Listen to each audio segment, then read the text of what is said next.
Okay, everybody, it's Stacy with Always Rude, back again by sort of popular demand. I had quite a few people say they enjoyed my video, so thank you, thank you, thank you. So today, another chat and sew.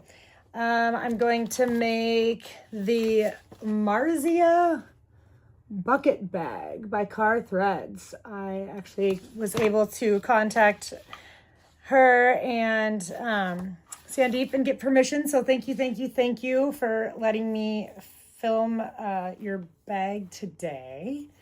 It's not a tutorial. Again, I am not there yet. Honestly, it's more about not being able to edit the video properly, which I will, in due time. Let's just film a few videos and get comfortable doing that before we go crazy. So I already made the strap. I'm using this super cool leather today that I got from Global Leather Skins in New York. So this is one side of it, and then that's the other side. So because this is, I think, what is considered the right side, I think. But that is gorgeous. So I'm doing it a two-tone. I couldn't not. So I'm doing the main body in this side, and then the accents are going to be in the other. I mean, what the heck, right? So this is going to be the outside of the strap, the inside. I did a two-tone. I was out of antique bronze strap-ins, so no strap-ins on this guy. That's okay. But yeah, so I think we should just get to it and start. Just a small dog hair. Start sewing.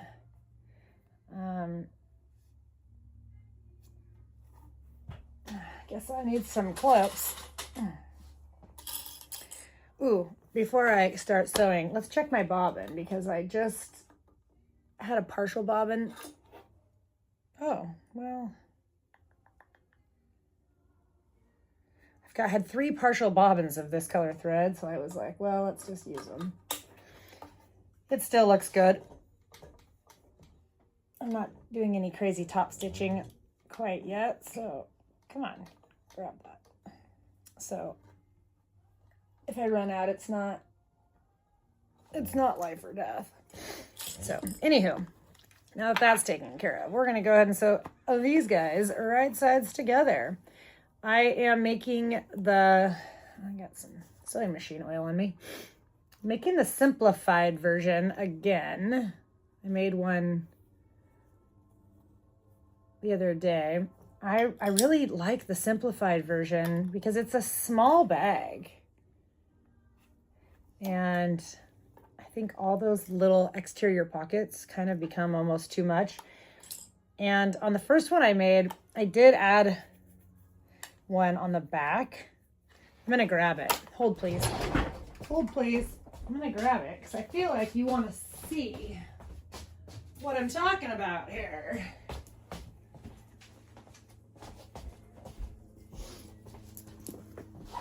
So this is the bag that I'm making, this little bucket bag. And I did add a back pocket on this one, which I thought was super smart.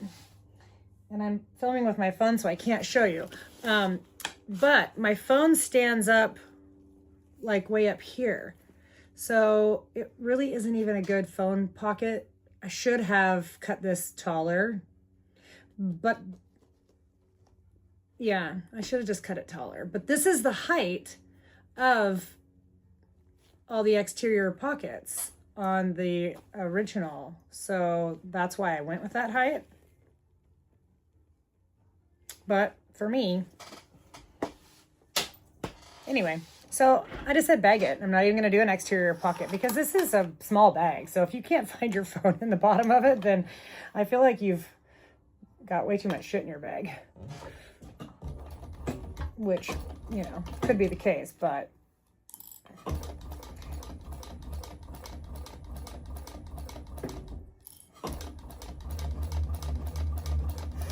Sandeep writes brilliant patterns. The way she puts stuff together is all pattern writers. I swear, every bag I've ever made, I'm like, this is why I make bags and I don't design bags, because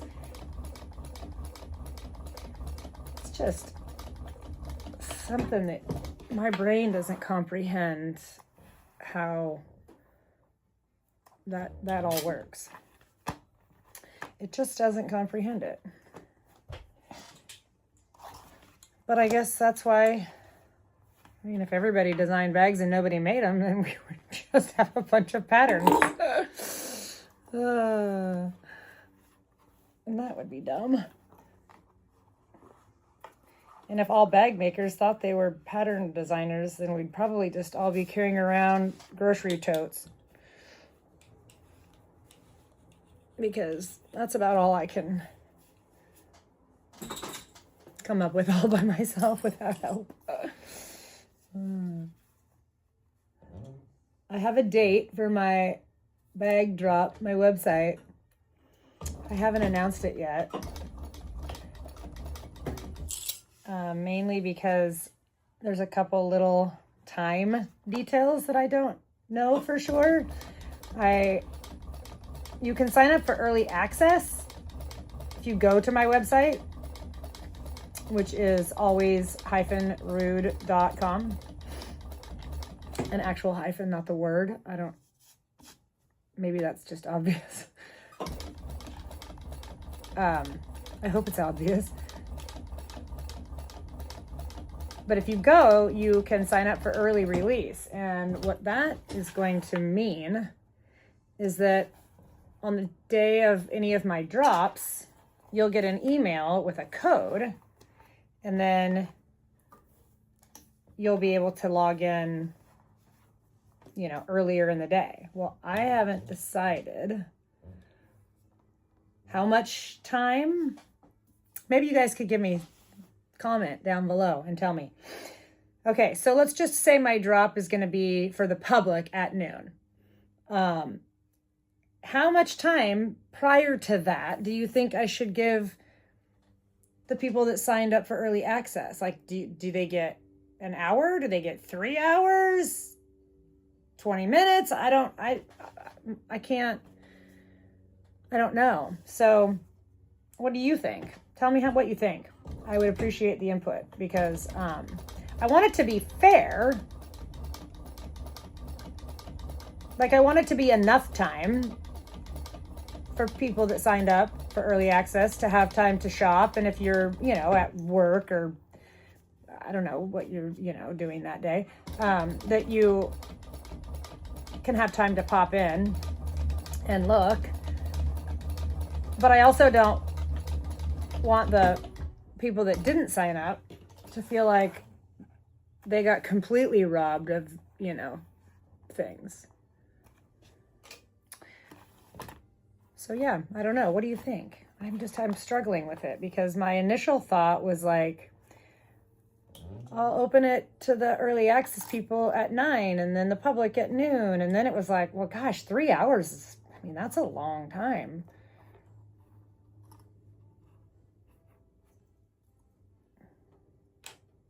I don't know. I'm thinking maybe just an hour is all I should do. That's a tough one. So the date that I have not yet announced is a special day for me this month. And if you know me personally, you might be able to figure it out.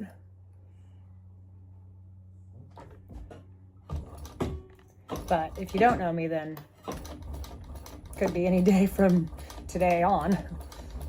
But it will be in August, I promise. My website is actually, I think, I need to take one picture today. I actually need to take a picture from like this, my bird's eye view for, I have a designers page, to give credit to all the designers that I used to make the bags that are going into my drop. And there's a little spot for 2 pictures, and I wasn't sure what to put there. And one of them, I think, is going to be me cutting fabric, just like my hands. And then another one is going to be me sewing fabric. I don't know. That's my thought. Those are the only 2 pictures I haven't handed in. And I think all the text is written. I got to do a little drive-by of it and approve all the jazz. All the pictures of the bags are in it, on it, I don't know. It shows you how much I can't even talk the talk. Yeah, I don't know if there's like little behind the scenes stuff that they're still working on. Probably. She said I could have the drop a little earlier than the date that I'm going to have it, except that, did I just get oil on this? Oh, that's the inside. I was just thinking that was sewing machine oil, but I don't think it is. But anyway, it doesn't matter. It's the inside of the bag. You'll never see it. As long as it's not on the outside. No.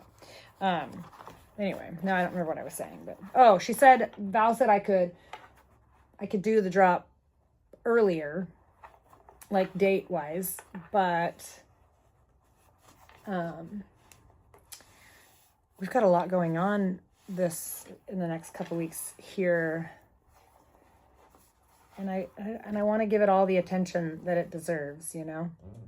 I've waited this long. It was supposed to be, the original date that we had picked was July 6th. So, end of August, we're not, we're just a little late. All right, I'm making this into a big circle now. Good God, I should pay attention, make sure that I'm not, yeah, okay, making sure I'm not screwing it up. I've made it once. And it's not a super, well, the simplified version is not a super complex pattern. I think that when you add in all those front pockets and the other type of straps that go on the original pattern that she wrote, I believe that it's probably more of an intermediate pattern than a beginner pattern. This a beginner could do for sure. For sure. They could. Can't see. Sewing in a tunnel.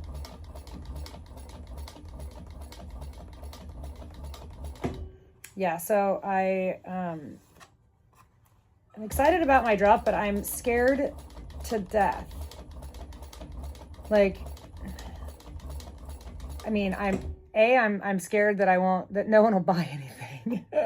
That like I'll do this big countdown, early access, all these people that have signed up. I think I have, the last time I asked, there was 191 people signed up for early access, which to some people might not sound like a lot of people, but to me, that's a shit ton of people. So I'm afraid that I'm going to open it up for early access and not one of y'all who signed up are going to buy a bag, and I'm going to be like, okay, well, that sucked, because that means nobody liked anything. And then I'm scared to death that people are going to buy stuff, and then they're going to get it, and they're going to be like, well, this looked better in the pictures, or I don't know, something terrifying like that. And then it's so terrifying. So the other thing is that, so this is my first drop, right? Which means that a lot of these bags I made a long time ago, like, because I've been making bags for quite a few years, and I've been doing a couple markets here on the island, and then nothing really crazy, but so some of these bags I made, a year ago, and I've just been storing them. And I can't lie, my skill level in the last year, obviously, I mean, you sew every day like I have been for the last year, and so it's better. My skill level is better. Oh, bottom panels, not these, not these. bottom panels. Okay. Right sides together. Bottom panels. We're putting on the bottom panels. Exterior, right. Okay. And obviously that's reflected in the cost of the bag. I mean, I'm not, some of the leather bags that I've been working on lately are going to be, more on the expensive side. I mean, it's good leather. I've got good machines. I'm, I feel like I'm pretty decent at sewing these now. So it's obviously reflected in the price, I mean, I've got lots of under $100 items, which my next drop I might not, I mean,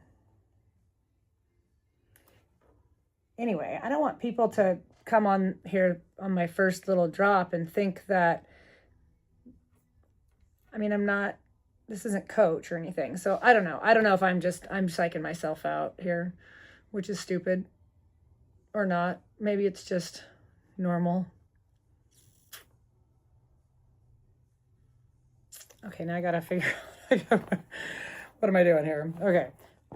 This is the top of the bag. This is going to be the bottom of the bag. This is the bottom. All right, Stacy. So, anyway, I get all up in my head, and then I cry, and then I question whether I should even do this, and then I even go on like Instagram or watch other YouTube videos of people sewing, and I go, oh my God, they're so much better than me. Their bags, I don't know. Is it normal? Is that normal? Is that normal? I don't know. I feel like other people just have such confidence, but maybe they all started right where I'm at. Maybe. I mean, I imagine. I mean, if you didn't, then good on you for having that level of, self-confidence. But I myself am scared to death. I'm scared to death. I also don't want to I don't know if I should have even said all of that, because I don't want people to be like, oh, well, this first drop is just going to be a bunch of shit bags, so we probably shouldn't buy them. Because that's not the case either, I mean, they're perfectly good bags, but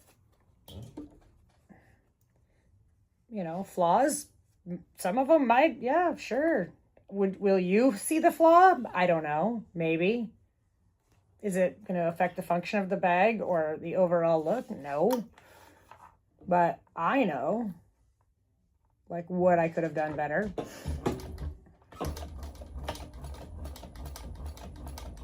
I don't know if any consumer would know.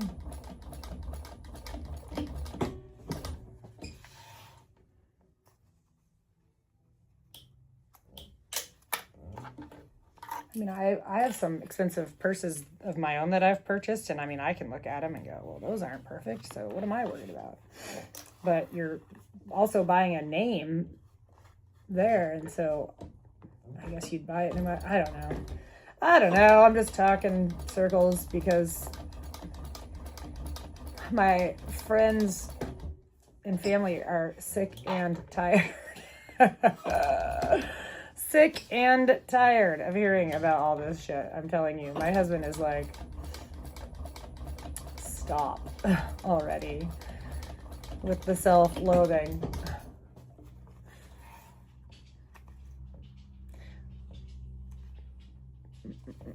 Okay, what have I done here? Now I think we turn, see, look at this, is going to be the accent. Oh, so cute. What am I doing? Is that water? What am I doing? What am I doing? I don't see anything. Must just be hallucinating. Hallucinating.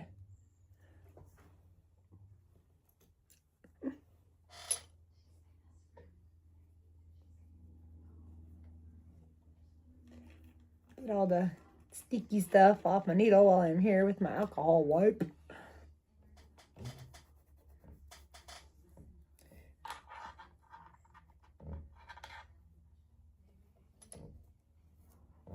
Okay, well, there's that.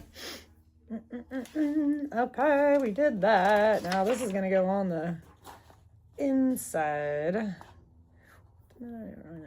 Exterior bottom panel, right sides together. Okay, we are going to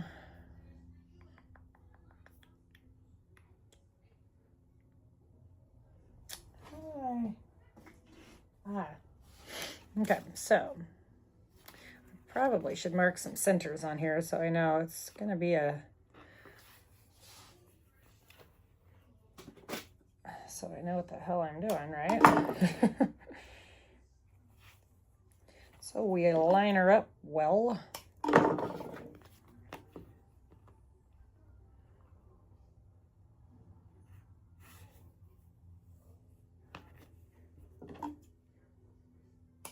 So I briefly told this story. Listen, you guys are going to think less of me probably after I tell all these stories, but again, my friends and family are like, girl, get your shit together. Okay, with the exterior middle tube, which I think is this, right side out, plus the exterior bottom panel, right sides together. Okay, so we're going to put this inside. You got that? Everyone in here. We're going to line it all up. Okay. So while we're lining that up, I tell my story. So when I was making that, the last one, the grommet situation, I've only used grommets a couple times, and so I had to practice, and I had to figure out which, die set was actually for the grommets, and I was, anyway. So I had to do all this stuff. So I dig it all out. Plus the grommets, anyway, grommets are kind of stupid. I love the look, but grommets themselves are annoying. Okay, well, that doesn't really match up with that, but oh well. That's okay. That's okay, as long as it goes around. Anyway, so I'm dinking around with these stupid ass grommets, and I've got my big, huge hand press. So I've got, listen, why is this, why? My leather must have stretched a little bit. We're going to have to ease this, hair. I'm kind of one of those people that I'll buy all the tools. I can be influenced. If you have something to sell, I'm probably your girl to buy it, because I don't know why. That's just how I am. Anywho, so I have 3 hand presses with all, and they're like different sizes and different. So you can kind of see them over here. So this is the big dog, and it weighs a shit ton, like a lot. I mean, it's probably 10 pounds. Excuse me while I choke. And then I've got, this other ones that are smaller. But anyway, all the dies that I have, they couldn't fit. Anyway, ends up being the big, huge one that the grommets, the die works in. What great. Well, I'm practicing, and I've got the leather, and I go to push the handle down, which you push down away from yourself. And that effing machine, that thing goes, whoosh, bam, flips up, hits me in the chest. I have a bruise. Look at that. I mean, that's a bruise. Hits me in the chest. Somehow, does crash, cuts my finger, smashes my pinky. I thought I broke my pinky for a hot second. I did not, but it's fine. It's still tender. So So we're gonna sew from inside this tube. I feel like my leather is a little stretchy. Anyway, so that was like a whole thing. Like I saw stars. It didn't hit me in the head or anything, but I think it hurt so dang bad that it like kind of, yeah, just shock, you know. Anyway, so I did that, but I muscled through and I finished that freaking bag. Got all those grommets in there, which was not super easy, by the way. All right, we're sewing around the bottom here. So that happened. And then yesterday I was in here and I was working on this, like cutting all the stuff. And I just had the lining, Jesus, I can't think, left to cut. So I was doing that. And then I was going to sit down and kind of do some of the prep work. And I kind of had a headache. So, and just wasn't feeling focused. So I thought, well, I'll pick out the hardware. Like, so I get up and all my hardware is kind of over there. I have one of those big husky table thingies from like the Home Depot or whatever. And, so I'm over there, and while I'm over there, sidetrack Sally, because that's, you know, that's how my brain works, all over the place. So I'm over there, and I was influenced by Jeannie, her name's Barbie, but it's Jeannie's Designs. She has a 4-ton press, and the little die cut thingy-majiggers. I'm going to grab one just in case you don't know what the hell I'm talking about, because it makes the story a little more important. It makes it a little more dramatic, actually. But, so, anyway, Jeannie has all this cool stuff, and I, of course, want it. Sorry, whack the camera. So, I've had, like, these things that I bought probably off of Amazon or something for a long time, and I would just, like, set it down and hammer it, you know, which I guess works. But I was like, 4-ton press, oh, that would be amazing. Anyway, they're like $1,500, so I thought, well, I'm not buying that. I'll buy the 1-ton press off of Amazon for $100 and something. Cool. It's cool. I mean, I punched a little thing the other day. Anywho, I am up there trying to pick out all my hardware, and I'm like, oh, I should also play with this. So I'm up there and I just start punching shit out with, you know, out of scrap leather. That's kind of how the whole thing started, was me asking, what the hell should I do with all this scrap leather? Well, material in general, but so anyway, somebody had some suggestions, and so I'm dinking around with that thing, and I have this drawer full of all these little die thingies. I think that's what they're called. I don't know. And some of them I had bought off Amazon a long time ago when I first started sewing, and I had zero clue what anything was or did or why you even had it, because I'm easily influenced. And I had bought a couple of these, and I don't know if you can see, but they've got, well, it used to have little spikes that stuck out. So when you hammered it, it made holes for hand sewing. Well, I'm not a hand sewer. Maybe someday I'll learn to hand sew leather, because I do think it's a craft that I should know. But for now, I don't. I just don't. It doesn't interest me all that much. But anyway, that's beside the point. What I was doing was I figured out that this tool, improper as it may be, if I grabbed those little spikes, they just pop. Well, they didn't pop out, but I could them out. So I'm standing over there, and I'm ding, ding, ding, ding, and I did one, and I started doing this one, and I had this guy sitting here, and I had this in my hand, pulling, slip, bam, bam, my hand slams down. Well, this is a razor blade, in case you don't know. So it's not that big of a cut, but it was freaking deep. It hurts. It hurts bad, actually. But it wasn't a just going to move those out of the way because I'm scared of them now. It wasn't a stitches situation. I was like, I don't know what to do. Hey Siri. No, not Hey Siri.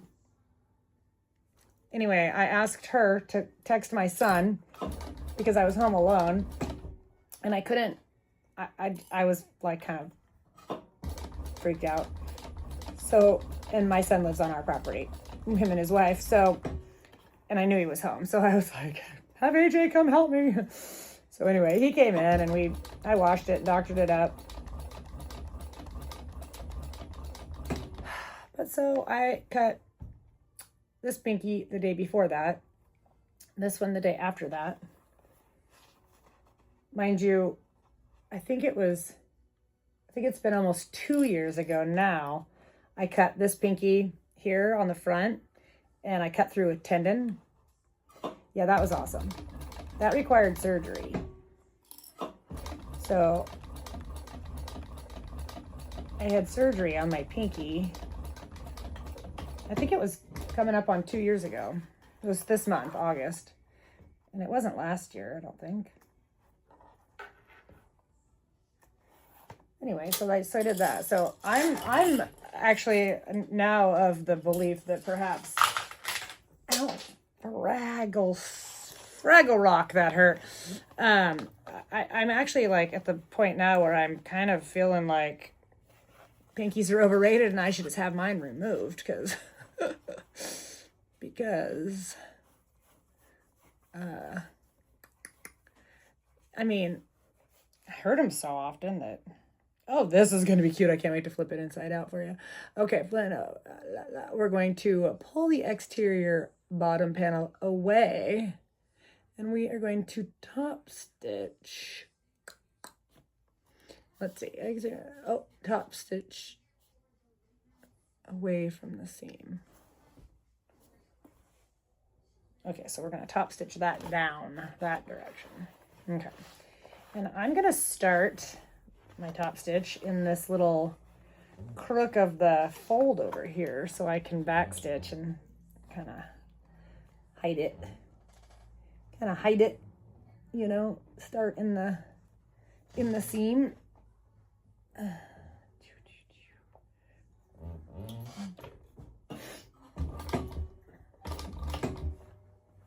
Yeah, so taking up sewing, gosh, you think it's like people are always teasing like it's some old lady sport, you know, and shit's dangerous.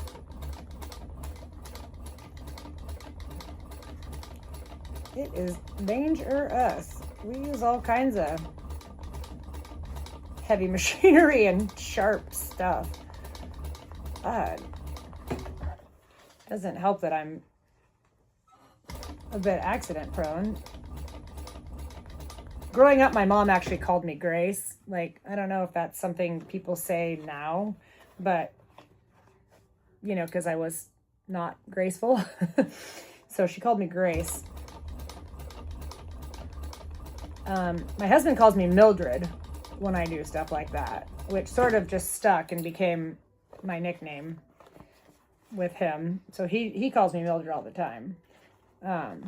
Not just when I do stupid stuff now. It used to be only when I did something ding-dongy.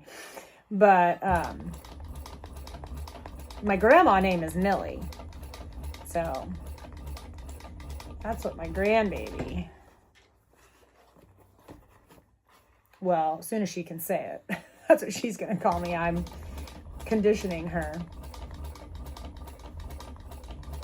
Because I didn't want to just be grandma, which, nothing against people that go by grandma, because being a grandma is the coolest thing I've ever done.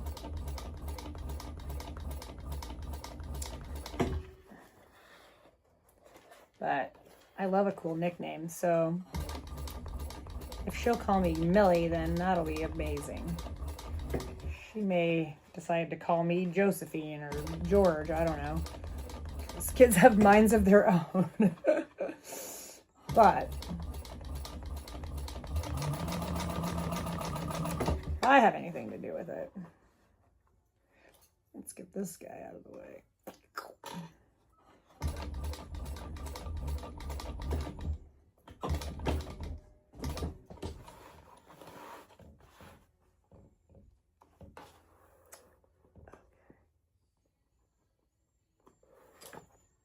Anyway, I just whacked my finger. That's what's kind of made me tell you that story over here when I was doing something in it. Smarted. Okay, that looks amazing. Let's flip pages. Oh, wait, no. Now we're going to do the top. Okay. I'm not very good at reading. I mean, Jesus. I'm a good reader. I actually read a lot. I'm an avid reader. I'm constantly reading a book. I read well. What I'm not good at is following directions. So let's take a moment and see where we're at. Okay, so we top stitched that. Make sure to leave E and F. Okay, now we are here. We are at both. Oh, I don't need to do that because I'm not sewing. I'm not doing. Oh, yes, I am. See, getting ahead of myself. I gotta sew these little suckers on. Make sure I've got them going the right way. Okay, at the sides.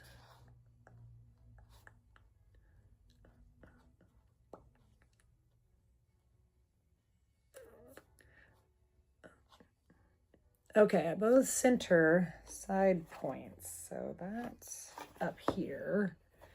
And my center marks are off. Not down here, they're not. I just screwed the pooch at the top somehow. Yeah, way off. What the frick? What the freak? We better assess this stitch before we get too far into this. We're gonna go ahead and pin some stuff here. We're gonna remark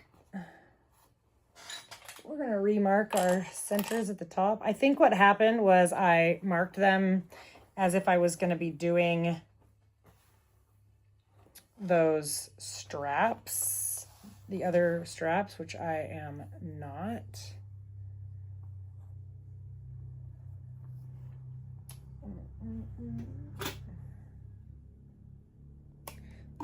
Therefore, and I think we go right sides together.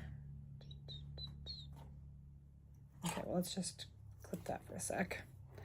And then go up here. Well, that one's right. So that's good. Okay, so that one was right. Somehow I need to, let's use a little silver marking pen here for now, so I know which one is the right one. Okay, that's the right one. And then we're gonna go like this. And mark this guy. Because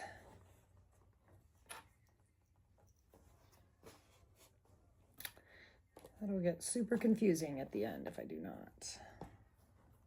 Okay, so there's my center. That way. I was so close, yet so far away. I'm just gonna go like this because, you know what, I'm gonna mark on the inside and I'm gonna use permanent pen because I can't cut. Oops.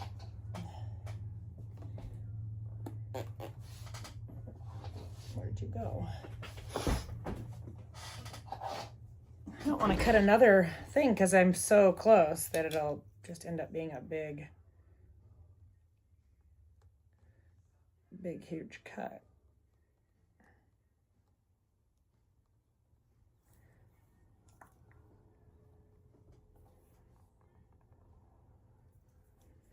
Yeah, I'm also left-handed, so watch me writing with my right hand because I'm a spaz.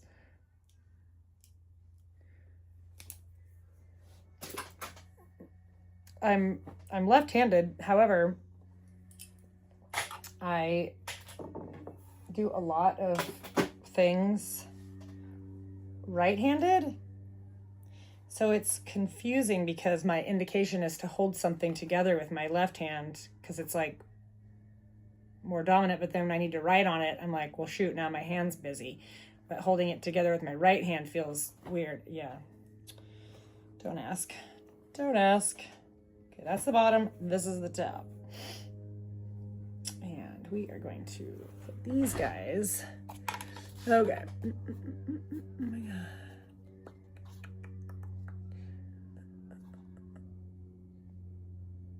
Oh, I might be premature here. Okay. I gotta read for a sec here.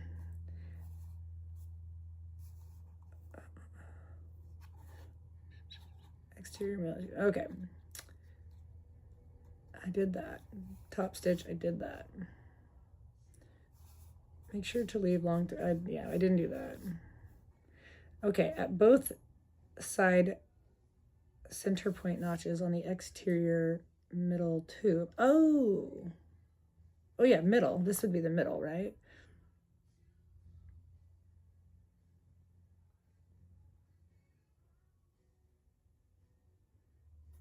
Yeah.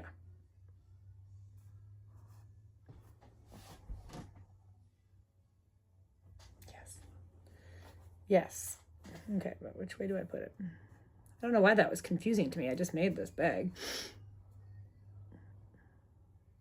Right sides together.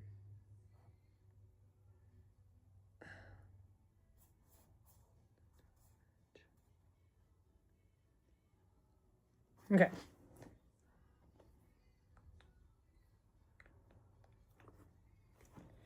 Okay, so we're gonna center this little dog right here.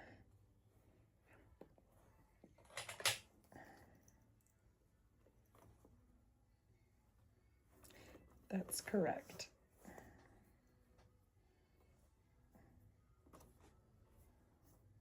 That side was right. Okay. And then this way, like that. Right sides together.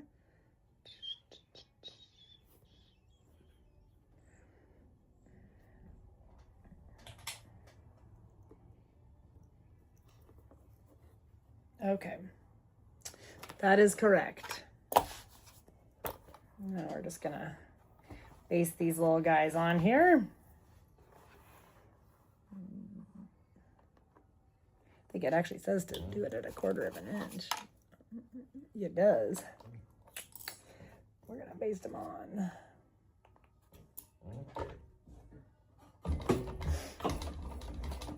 By baste, I mean I'm gonna double backstitch. Probably gonna run out of bobbin thread any second.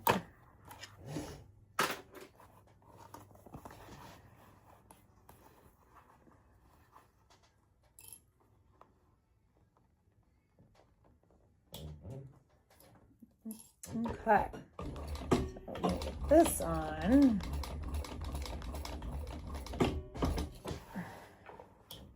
This guy starts coming together pretty fast here. Okay, now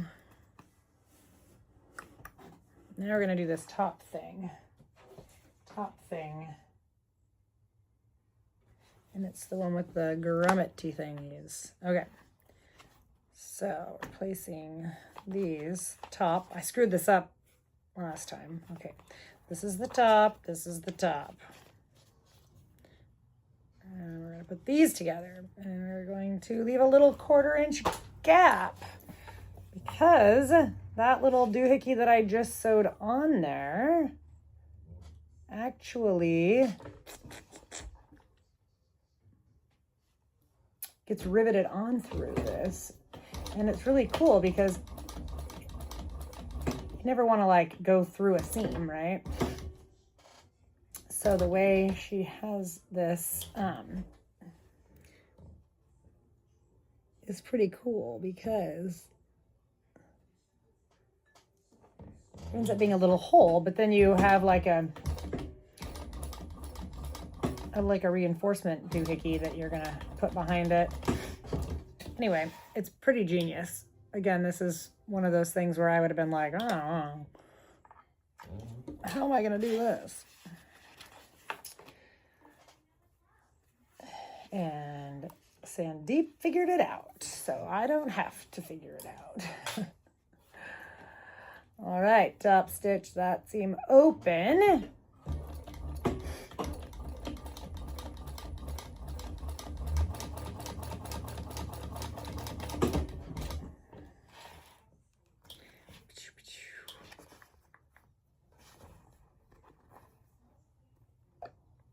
Goodness.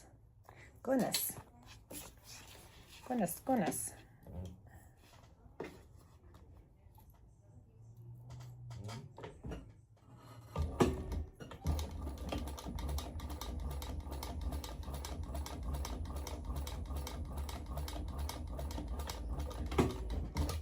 We're gonna make this sucker. Ooh, I can tell my bobbin's getting low. She's getting low. Do this side together now. At the seam allowance. Ooh, my pinky. I just did something weird. Ouch.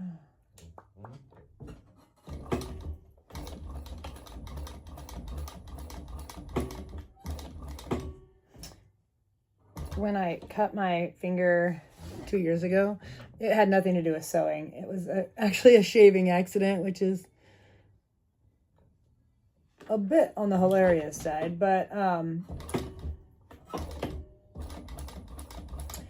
my guess is that most of you watching this, if anybody's still here, are probably in my age range, so you'll understand this. Anyway, you hit like that whole perimenopause stage of your life, and all of a sudden you can grow a full beard. So anyway, I was actually using one of those little, well, they call it like a dermaplane situation, but it's not. They're liars, because I bought it off Amazon and it's like serrated, because a real dermaplane is a legit razor blade, which you don't want to take to your face yourself. Let a professional do that, which I do now, by the way, because anyway, so I had done all my little crazy hairs on my face, and it was actually the first day of our San Juan County Fair, and I live across the street from the fairgrounds in my little town. So during the fair, it's very active at my house, and I was setting up a little booth in my front yard to sell purses. So I was, getting dressed. Unlike today, I'm like 100% yesterday's makeup and pajamas. So I went to put my little serrated awful razor thing away, and they come with little plastic lids so you don't cut yourself when it's being stored. And I had it in like the crook of my pinky, which I can't really bend right now. So I had it, like that. And I went to slide it in, and I had the lid upside down. So when I went to slide it in, it missed, and it sliced across my pinky. Honestly, it didn't even really hurt. I probably should have cut those threads. Oh, I don't think it matters. Anyway, it didn't even hurt. Didn't even really bleed, for that matter. So put a Band-Aid on it, whatever. I go outside and I tell my husband what I did, and he just, shakes his head at me, as he does when I do dumb stuff. And let's put this, let's keep sewing and talking. Okay, top. So we want the bottom attached to this. Right? Right. Right? Right. So this is going to go here. The bottom. Yes. All right, let's line that up.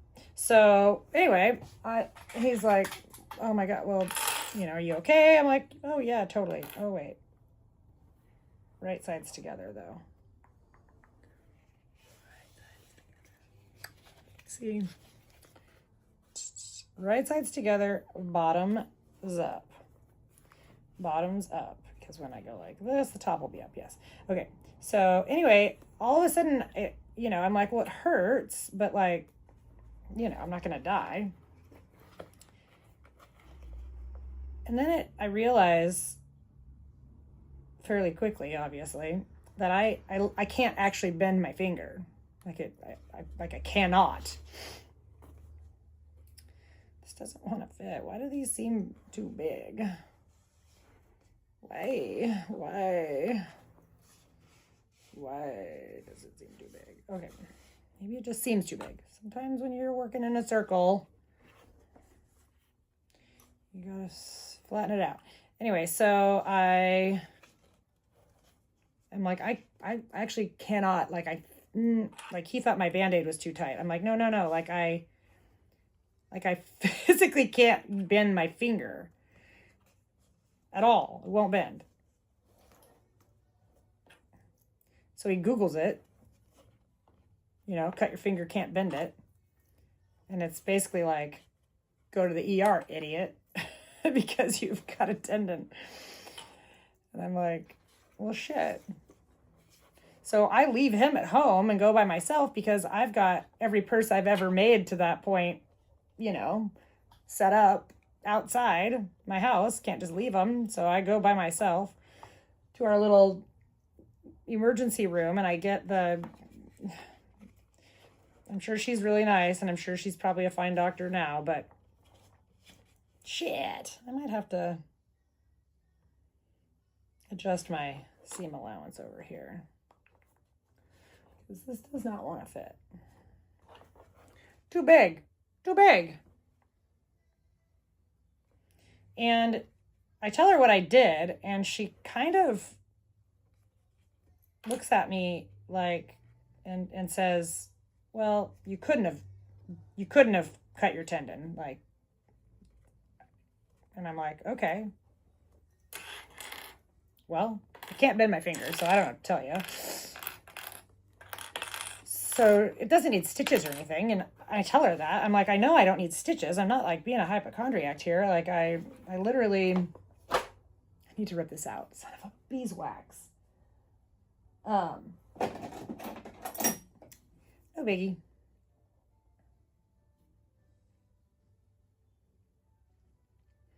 No biggie. Let's see here.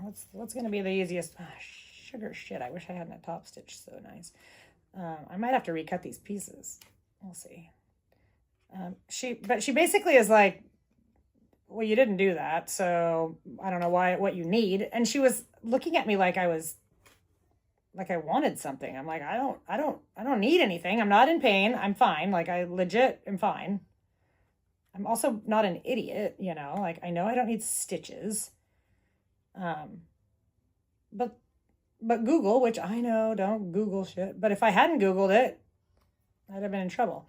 So anyway, the real doctor, because she's like some, resident and training person, comes in and she's like, well, we need to stabilize it. You need to go see an orthopedic and blah, blah, blah. So I go home with my finger all, splinted up, and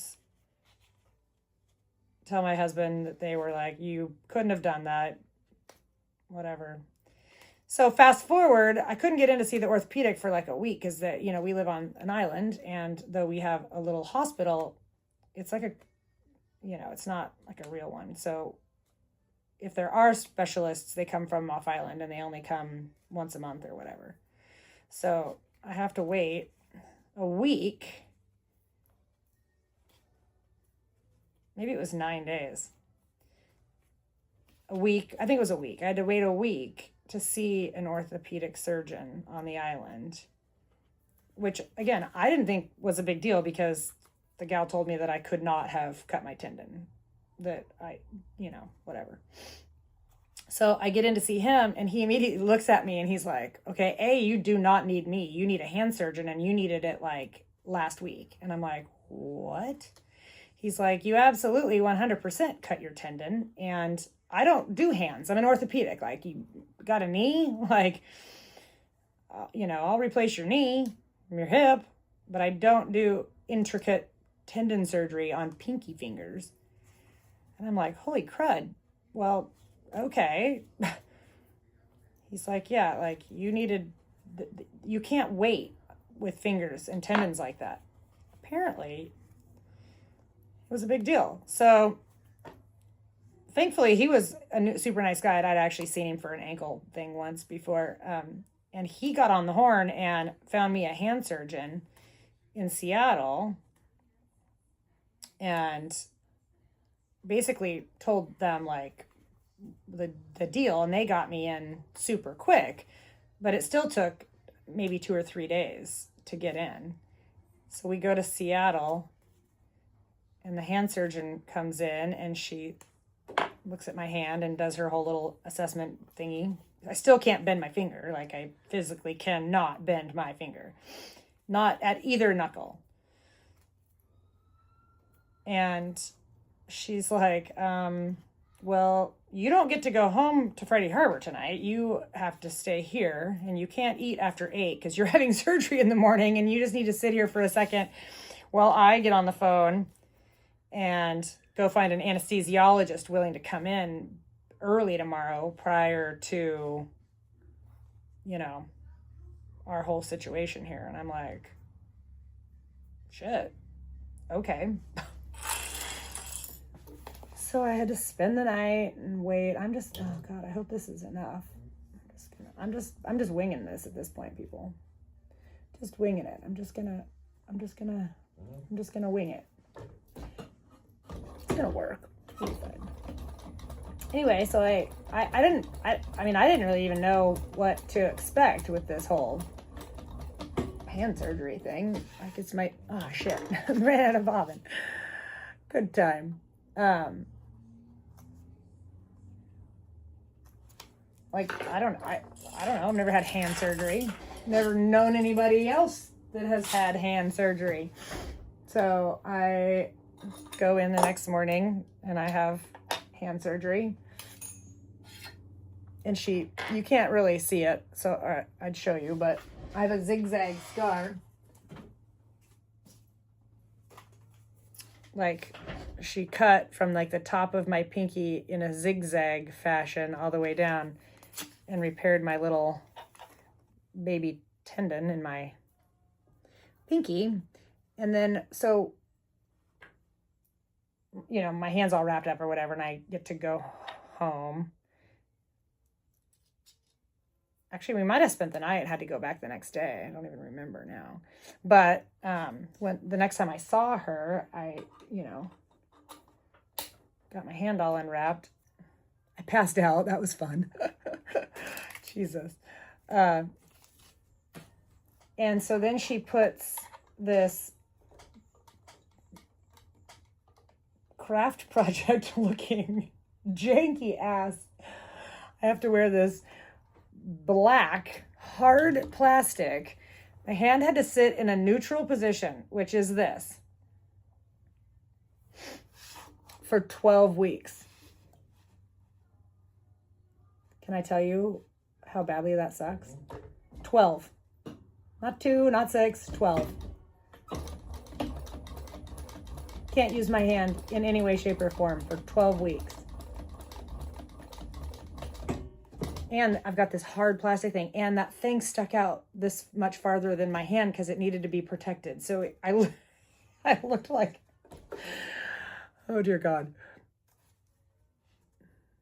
12 weeks. And then after that,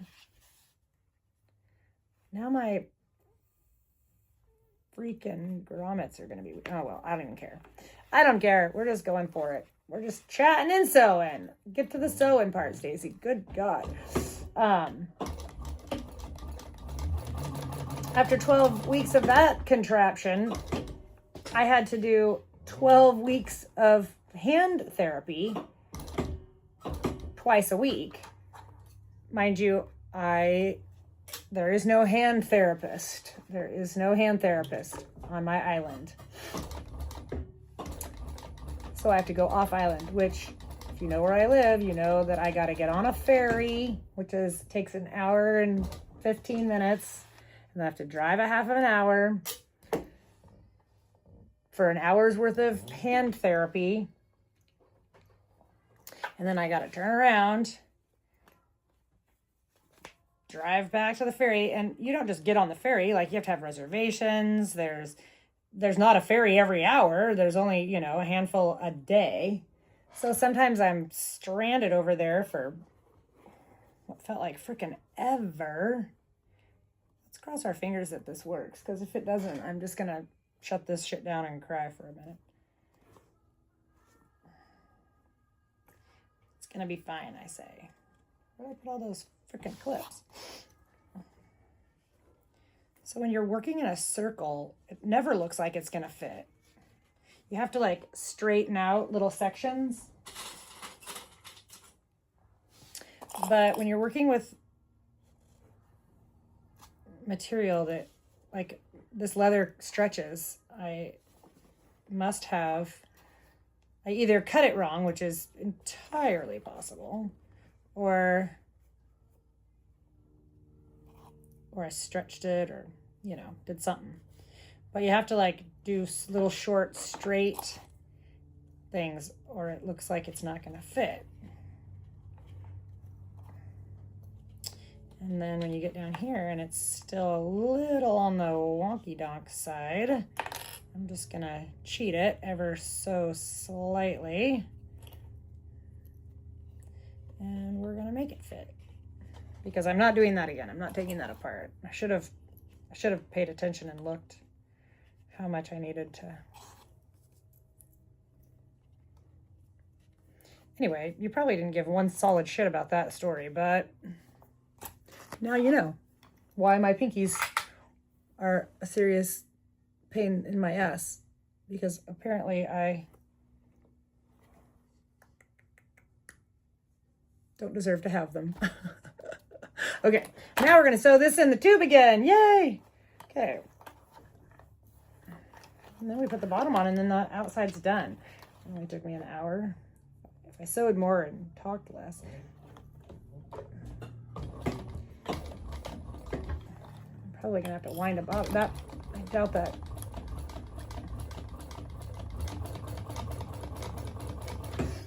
Other bobbin I just put in there will fit. Do the whole show here, but maybe.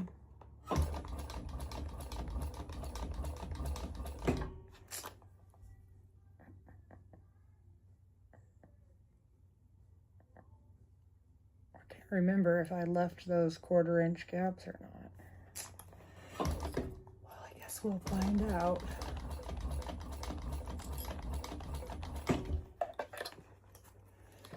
Guess we'll find out.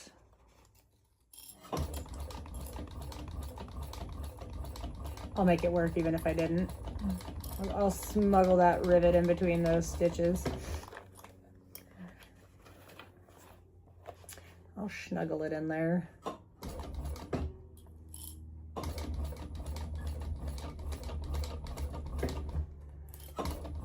I will. All right, let's sew this beezy. I'm a little nervous about putting the bottom on. My finger hurts. Yeah, by the way, back to that story just briefly. I'm left-handed, and it was my left pinky, so. Also, well, besides the fact that I couldn't work, I was a dental assistant at the time, and you have to have two hands. You can't, even if I could sit chairside and do my job with one hand, you're constantly washing your hands and putting on gloves, and I couldn't use this hand at all. So like, you know, so even if I could have, you know, I couldn't. So I didn't get to work for months, which was shitty. Couldn't sew, so couldn't do housework, couldn't do my own dishes hardly. I mean, I could kind of like load the dishwasher one-handed, but again, couldn't use my left hand at all for 12 full weeks. And then after the 12 weeks of the cast thingy maneuver, whatever that thing was, it wasn't like they took it off and they were like, there you go, you're good. Yeah, no, that's not couldn't wash my hair. Oh my God. I had friends coming over helping me wash my hair. It was brutal. Okay, so that is going to go down now, and we're going to top stitch on the body of the bag, I believe. I do believe.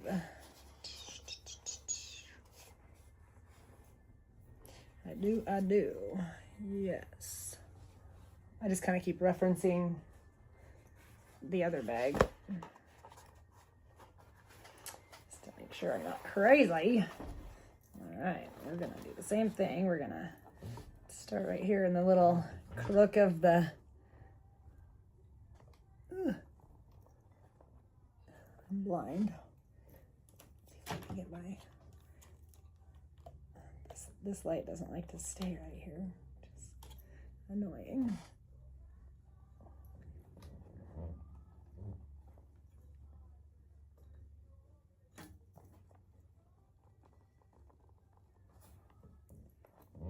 Okay, there we go.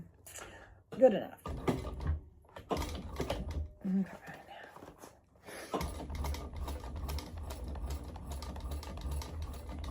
I hope this little guy's as cute as I think it's gonna be.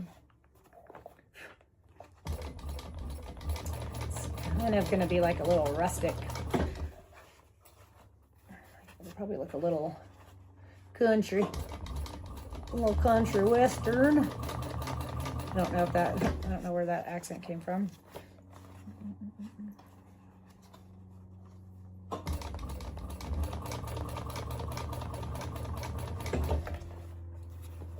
Roll her around. Roll her around.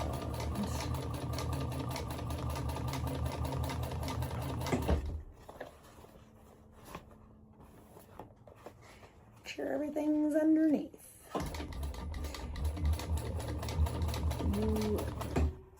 The reason you are going to sew this one this way is it's going to reinforce, I mean, I hope, yeah, it reinforces these little do-walkies.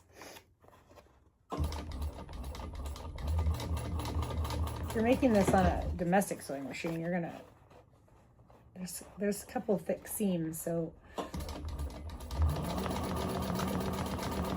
you'll want to make sure that you have like a little hump jumper thingy to get over.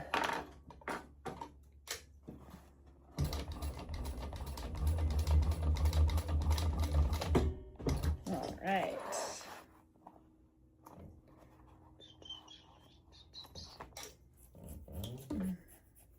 My hand itches. All right, we're ready for the bottom, I think. Yay! If you're still here, we're gonna sew on the base, and then we can turn her over, turn her inside out. Top, bottom. This is the bottom. Little base. Isn't she cute? I did the base in the darker color, even though I did the bottom rim in the lighter color, but I always kind of feel like, even though it's not a super light brown, you know, if you're gonna toss your purse, I mean, I just toss my purse anywhere, like on the ground. You know, if I'm eating dinner outside at a restaurant, I just toss it on the ground. So I just feel like the darker color should be on the very bottom. Even though there's purse feet, but still, you know what I'm saying, right? You get what I mean, Jelly Bean.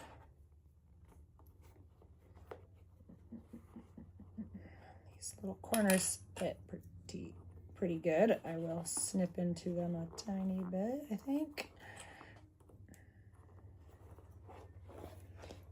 Yes.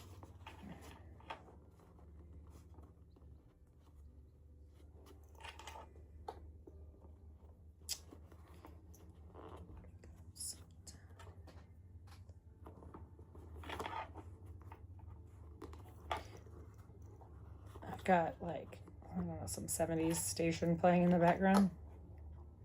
Last time I was doing one of these, I had 80s. I'm going to use better clips for...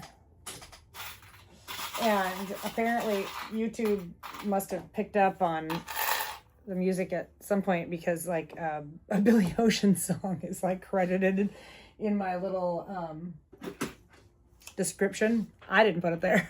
So I can only assume that YouTube heard it and they took it upon themselves to make sure old Billy, what's my C1, 2, 3, you know, got credit where credit was due.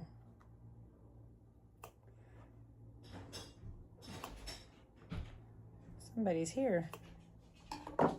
Oh, it's my husband with my dog. Hi, honey. What are you doing? Sewing a bag, making a YouTube video. Am I on it now? Well, your voice is.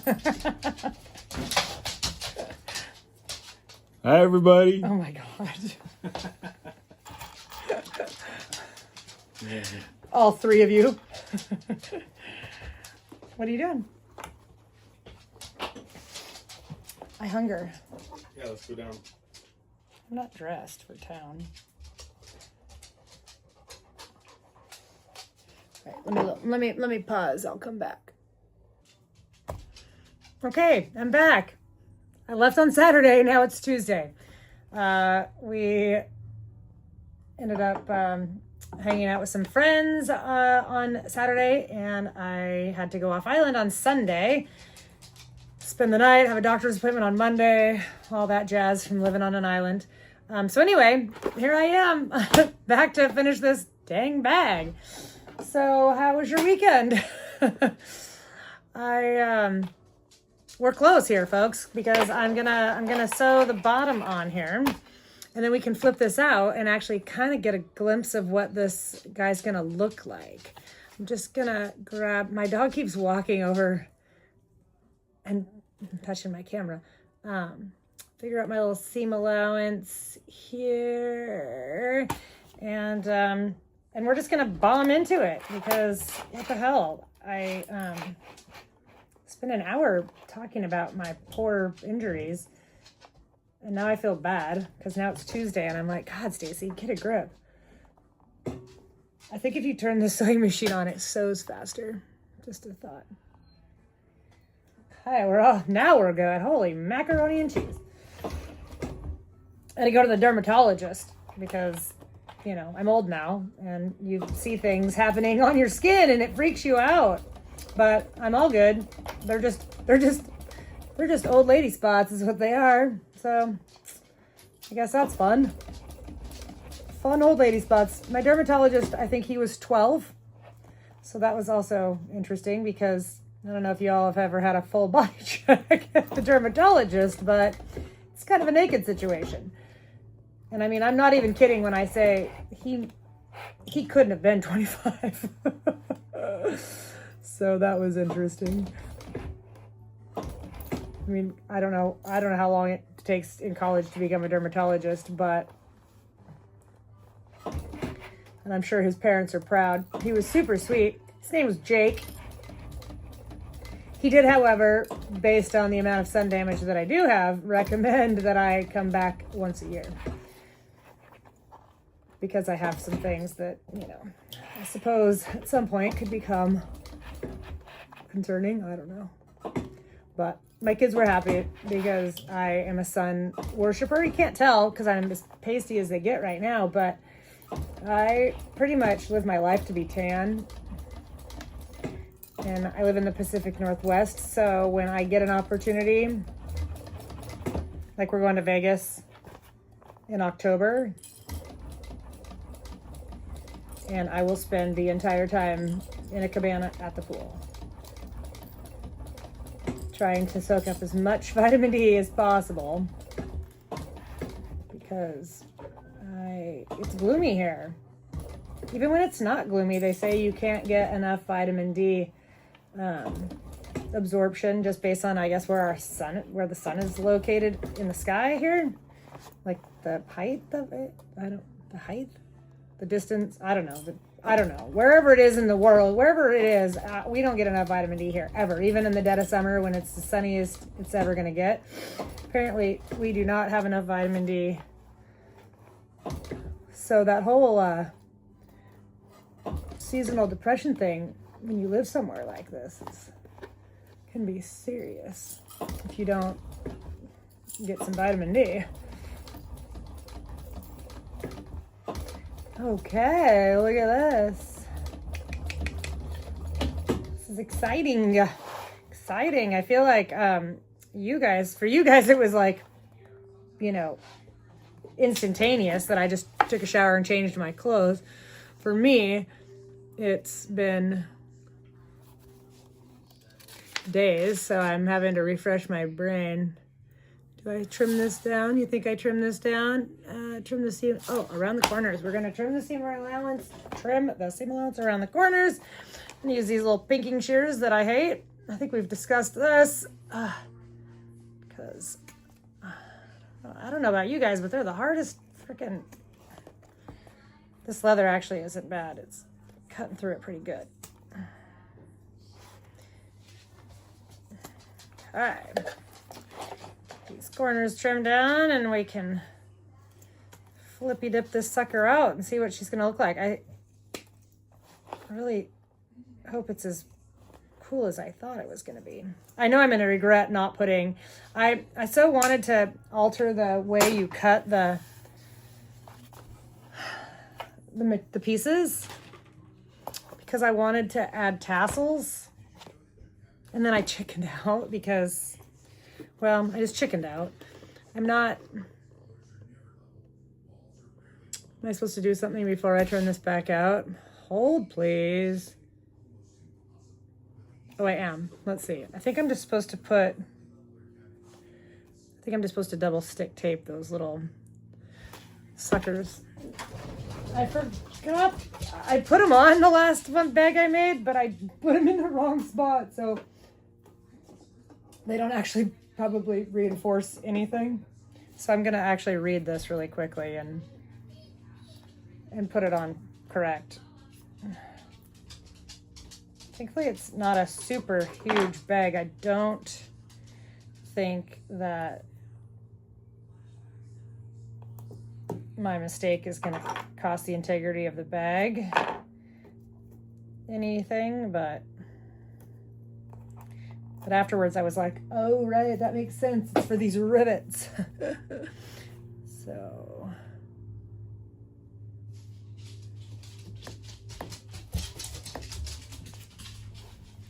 my deck is actually, I think the lumber package is getting delivered today. On the wrong side, apply a strip of, oh. We have so many things we're supposed to do before we flip it out. I'm getting ahead of myself.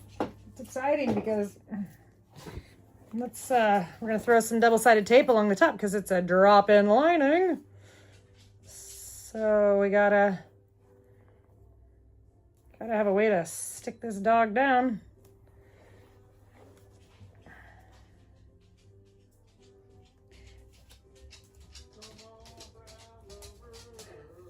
I don't know if you can hear my contractor outside singing. He's actually, he's not singing a song. He's waiting for the lumberyard, our local lumberyard, to deliver. And apparently they're taking their sweet ass time. And I can hear him out there going, come on, brown lumber. Yeah, so anyway.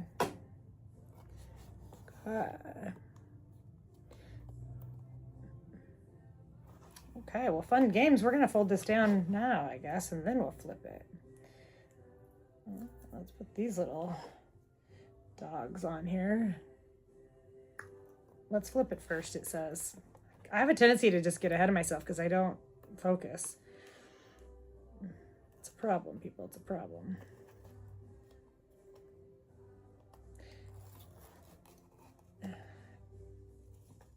It's what the folks in the brain biz like to call a bit of ADHD. Okay, fold. Fold. I got leather here, and it's a little on the thick side. Let's grab one of these little dogs, squish it down. That'll help. Try and do this and not twist the, don't pull so it ends up all weird. I'm just folding it, in case you were wondering, because you can't see what the hell I'm doing. Just folding this down to the line so that when I turn this out, the top will actually, it'll look done. The exterior of the bag will essentially be complete.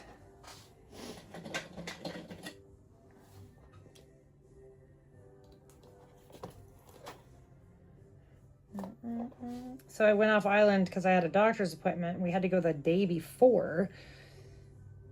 I love where I live. Don't get me wrong, but some days it's like kind of a pain in the ass. It's summertime here, so it's tourist season. So our ferries are, full, but since COVID, which, because of the whole COVID shot scenario, and I don't want to talk about what side of the fence you fall on. It's none of my business, and I quite frankly don't care.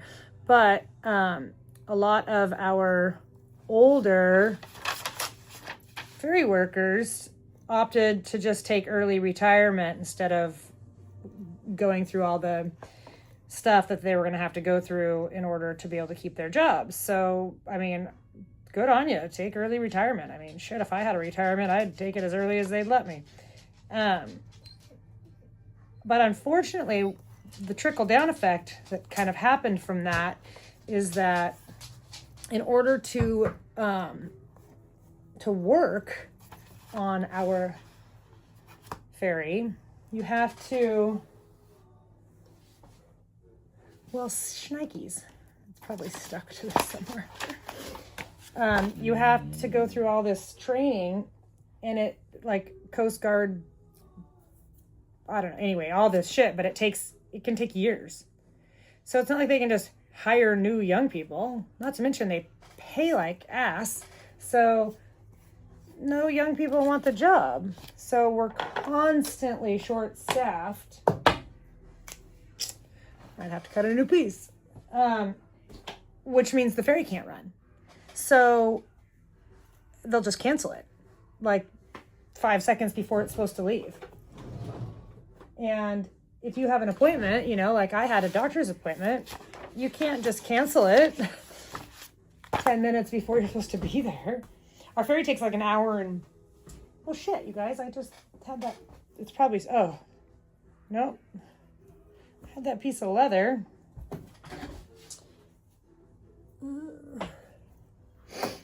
What I do with it? Is it stuck in my hair somewhere? So a lot of times, if you're concerned that the ferry might get canceled, you just have to leave the day before.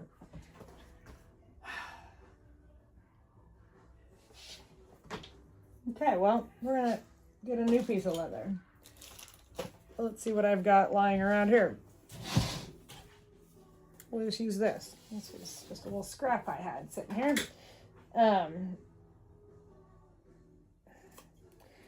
So that means for, a 20-minute dermatology appointment, I had to leave a day early, and it's summertime. So in order to get a reservation off the island, we had to leave on a ferry that left at 5 a.m.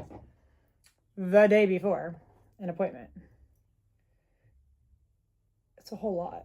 And then, so my husband's an electrical contractor, and we have, work trucks, and one of them needed brakes. And again, you have to go off island for that. So we made an appointment to have brakes put on his truck.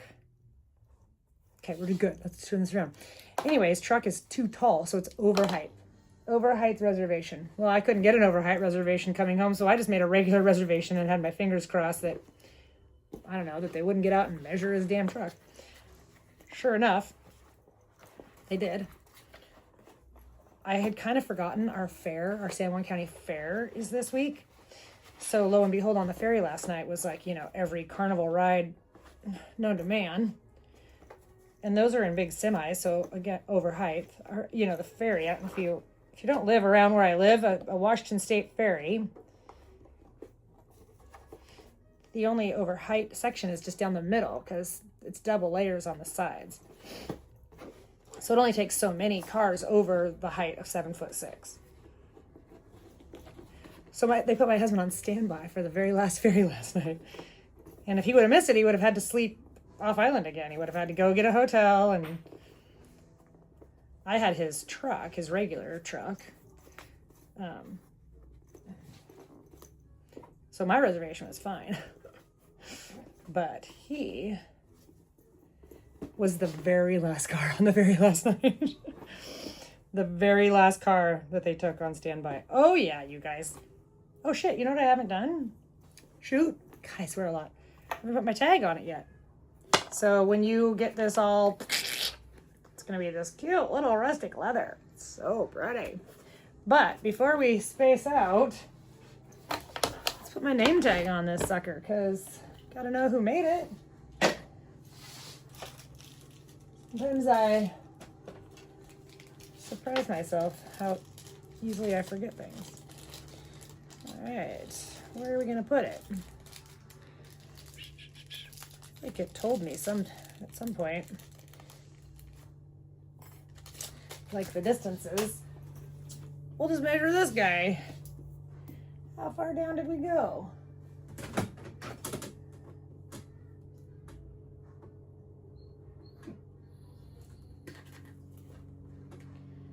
Let's see. So if we go 1, 2, 3 and let's just go back. Okay, we'll go that. Center. Shit, I should have done this before. Oh well, it's gonna be fine. It's gonna be just fine. Because I said it is. We're gonna put these back on though. Let's put these back on.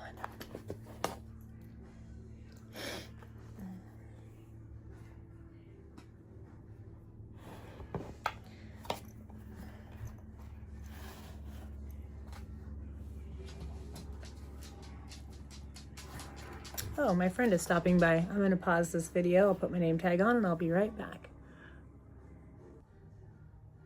Okay, I'm back. I have the sweetest friends. Blood stop. I'm sure that's backwards for you, but whatever. It controls bleeding fast. She just went and bought me this because it's a serious thing, the cutting myself. So I ended up going to the doctor for this because my whole finger is turning purple. And it felt like I had like a blowtorch shooting on it. And I'm paranoid because when I cut that finger 2 years ago and I went to the emergency room because I couldn't bend it, the lady I told me that I couldn't have done, what I said I did. Or I don't know. Anyway, but I did, and I needed surgery. So when we were off island, it started to get worse, not better, which seemed strange, right? For just this stupid little cut. And again, I live on a little island with not much. I mean, we technically have a hospital, but it's considered like a crisis. I don't know. So it's hella expensive. It's, we don't just have like a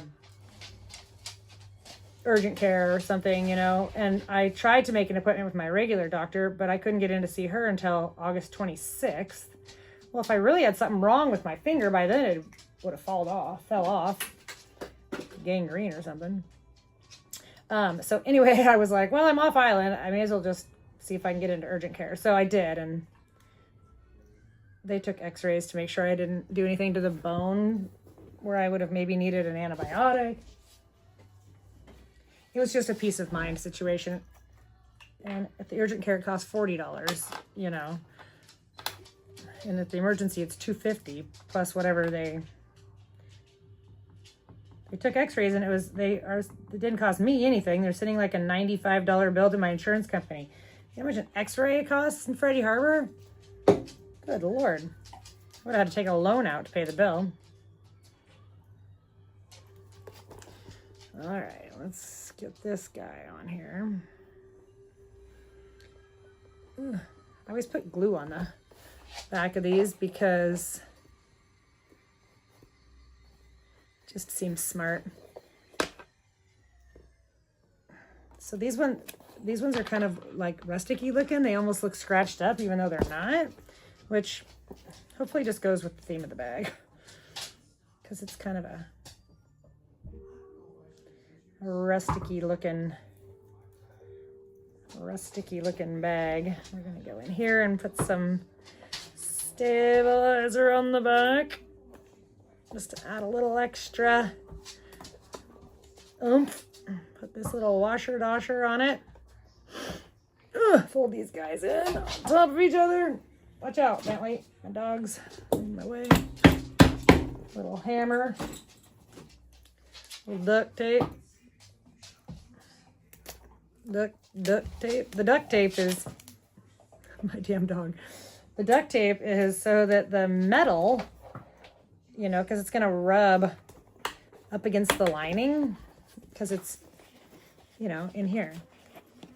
And the lining will go right up against it, and after, you know, some use, you don't want the metal prongs rubbing up against the lining and blazing a hole.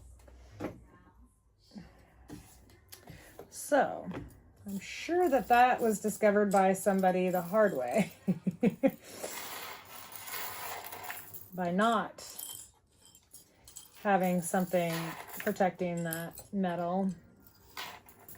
Does everybody else separate their clips? Because all my clips have special dishes. I can't mix. I can mix my food, but I can't mix my clips. Okay. I think we're done with the outside until it's time to punch holes and stuff. Which we don't do until we get the lining in there because we punch the holes through it all.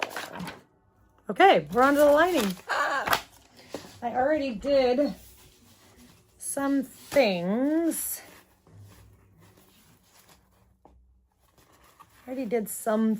So let's see. We're going to do the zipper pocket side. Oh, I had this stuck down, but apparently it didn't stay. So let's do that.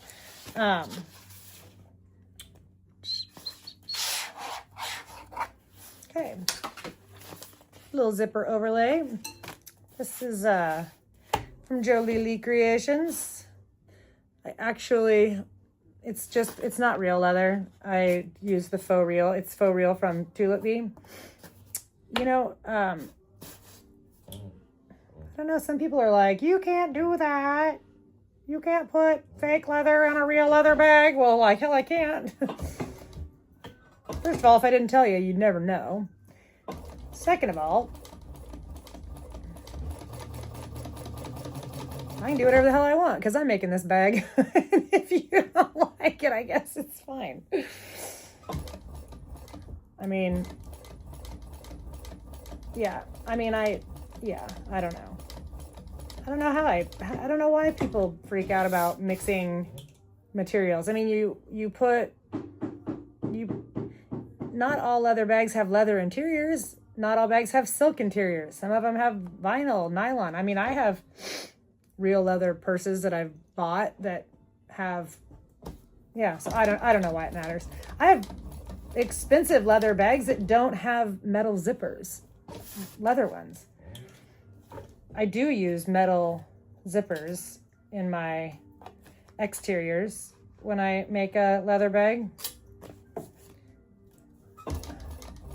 I shouldn't even say that because sometimes, you know what, I want a fun decorative nylon zipper in a cute little leather bag. So I don't know. I feel like there's no rules. I feel like people think there are sometimes, like there's like the quilting police and stuff.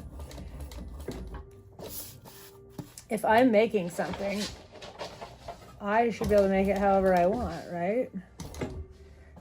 And if I'm selling things, the only people whose opinion should matter are the people buying it. Figure if they don't like it, well, then they shouldn't buy it. And I disclose the materials of all my bags, you know, like I list the materials, exterior, interior, all, you know, all that jazz. So it's not like I'm trying to pull it off as something it's not. All right, now we're gonna let's go this way so we don't accidentally cut something. I'm gonna cut the inside of this out.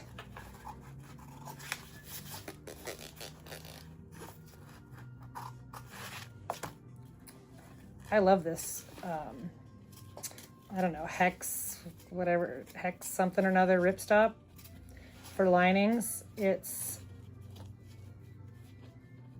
weather resistant. It's thin, but it's durable. I think it looks cool. It's easy to work with. And if you spill a bunch of stuff in your purse, you could whip the lining out and rinse it off. It would be just fine. Okay, I need a zipper. Zipper. I'm gonna use this zipper. I'm gonna use a chicken zipper pull because I can. How cute is this little guy? I think this is so cute. I think that I got this. Where did I get this? I think I might have got it at the Sew Expo. Maybe this is from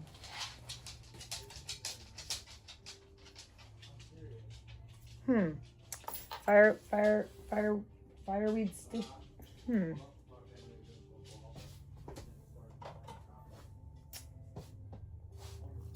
Can't remember now. I'm gonna have to look. I think it's, so what is it? Fireweed and stick, fuck, why can't I think of the name? Always melt your zipper tape down so it doesn't fray. This is a nylon zipper because it's going on the inside in this material, and I feel like a metal zipper would be too heavy. Also, something I discovered, everybody always says zippers should close to the left. I have a brand name bag that I was carrying over the weekend. About 99% sure zipper closes to the right. So again, I'm not sure who these rule makers are, but I don't think everyone's following them. But we're gonna do this one. We're gonna close her to the left because I try and follow rules even if they don't make sense.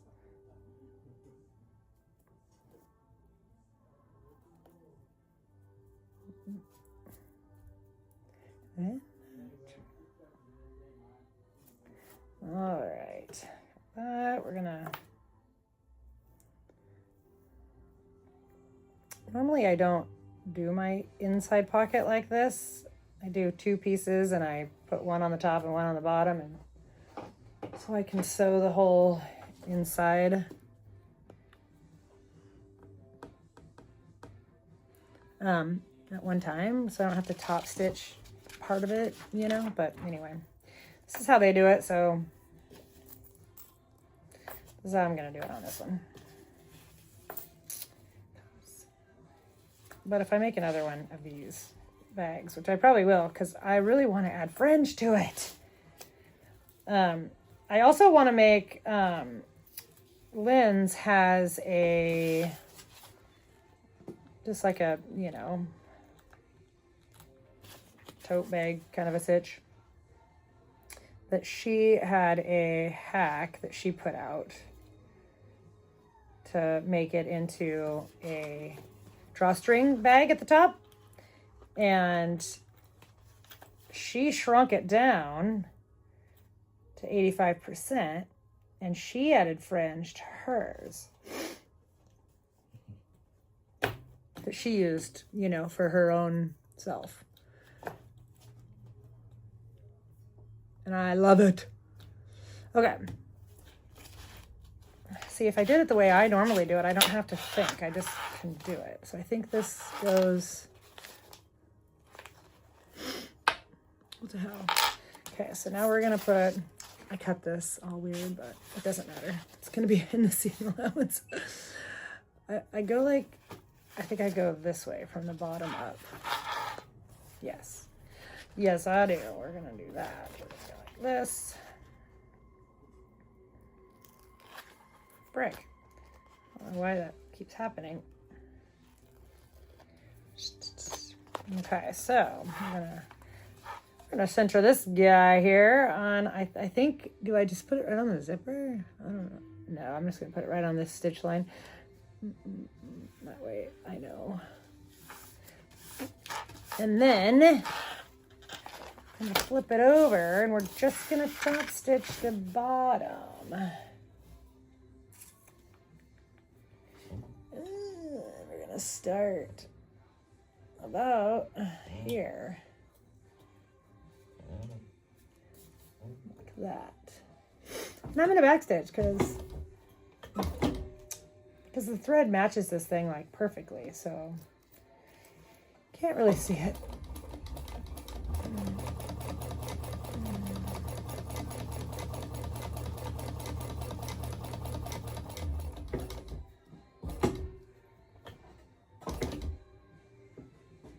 Alright.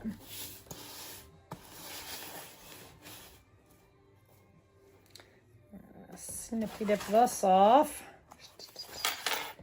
Snip, snip, snip, snip. Always snip your threads. Always snip your threads. Nothing like getting to the end of a bag and finding threads that stick out in places that now you can't get to them and you're trying to melt them and do shit.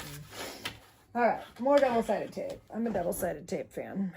Whoever invented this deserves a gold star. So we're just going to put this here just so it helps kind of fold it down.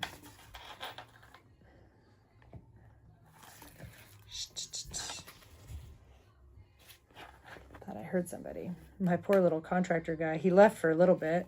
I think he went fishing and then came back. Waiting for that damn lumber package. Okay, so now we're going to take this side off. The side that I cut weird. Stay. Stay, double-sided tape, stay. Oh, we're crying in the night. Sometimes it does that. And we're going to stick it to the top. And we're going to make sure the sides are even. And we're going to go like that. And then we are going to finish top stitching. Right? Yeah. Yeah. Just making sure I'm not going to sew my zipper shut because I've not done that yet, but I'm sure I will. And I was watching a video. Susan, Saya's sister, made the new pattern that came with the summer box, which I also is on my short list of things because I got that summer box. It's on my short list of things to make. But anyway, she sewed one of the zipper pockets closed. And it's like one of those damn it moments because you don't realize it until she probably didn't realize it till she was done with the whole frickin' bag, and by then it's just like, well, there's nothing you can do. I mean, you've just got a decorative little looking thing on the inside of your bag.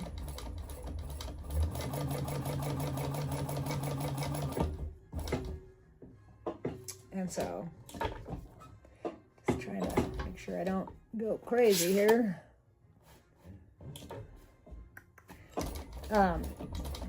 Yeah, and I haven't done that yet. I've made far worse mistakes than that. But I haven't done that one. My turn is coming. I'm sure. I'm sure. All right, look at that little cutie. A little chicken zipper pull. Did not sew it closed. Wouldn't it have been funny? You guys would have been like, oh, way to go, ding dong.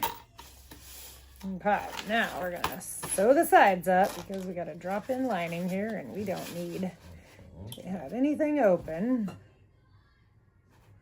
I'll go over that a couple times.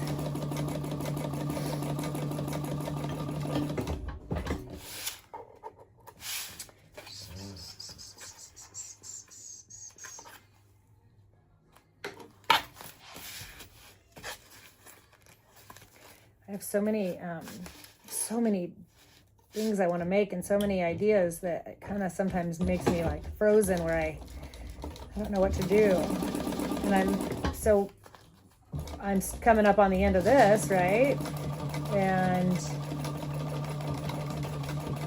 like, what do I make next? What do I make next? I have all this new gorgeous leather. And so I've got 1,000 projects in my mind. Okay. All right, we're going to trim these down because we just don't need them all quite that long. I always leave them a little longer because cutting them too close just seems... And then we're going to remelt it. Remelt it. Remelt. All right, we got one inside zipper panel done. Set that to the side. Now we're gonna do the other one with the slip pocket. I already made the slip pocket. And I already put the thing on and I put this little tag. It's just, all it is a little leopard print thing. On the other side, it has a heart. I'm not a big heart person. I don't know. Hearts aren't really my gig. So I put it on backwards. I don't know. Because leopard print is my gig. Where are we going to go? Up 5 inches. Okay, so where's my scruler?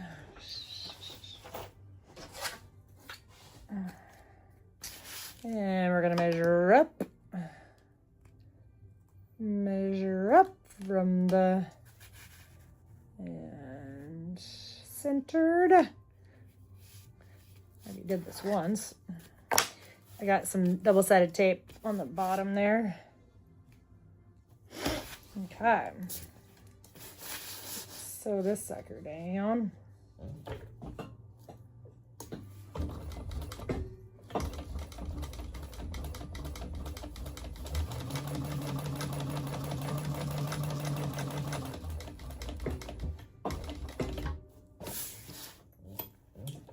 Back stitch here at the bottom corners just to put a little extra. I feel like on this particular bag, this pocket will be probably used for your cell phone. So I'm thinking you whoever ends up with this will use this pocket a lot.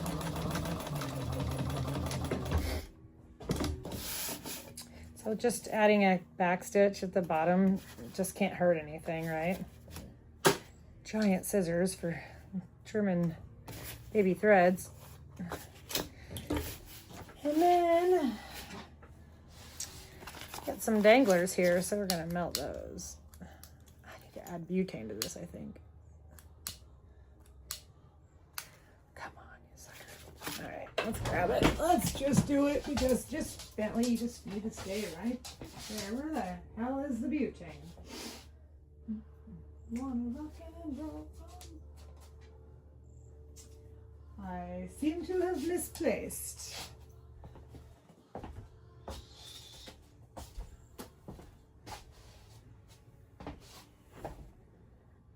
It's usually sitting right there on that shelf, I'm pretty certain. Okay, well, come on, work. Where would I have put that?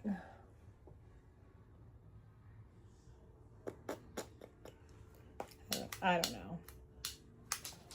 Come on. Another lighter in here.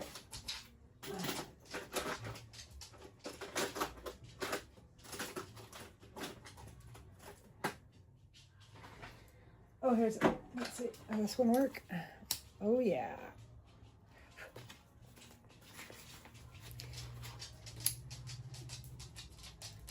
There. That worked just fine. Okay, so now we've got those two things done. I think we're gonna go on to these with the magnetic snaps. Yay, magnetic snaps. Okay, put one on each. Don't think it matters which one yet. It will. And I put a big old honker of stabilizer on the back of this just cause seemed like a good idea at the time. Trying to write right-handed.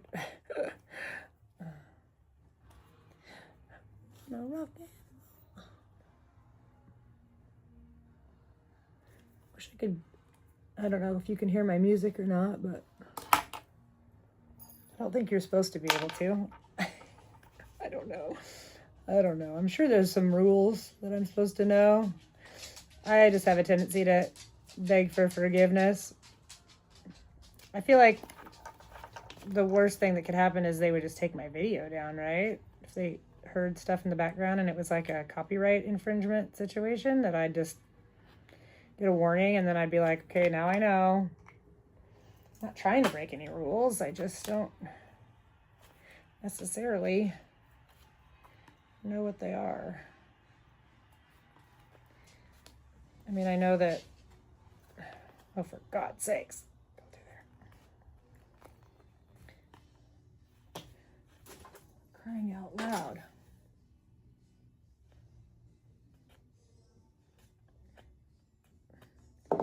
The idea is to make the hole, you don't want to make it too big. So a little small is better than a little big, but for frick's sake, why won't it go through here? There we go. Apparently I made it too small. And these little guys are harder for me to get the thing to fold down. Than the big ones. Because they're, there we go.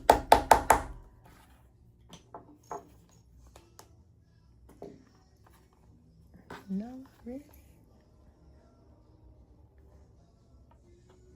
Ooh, ouch. Just about cut my finger.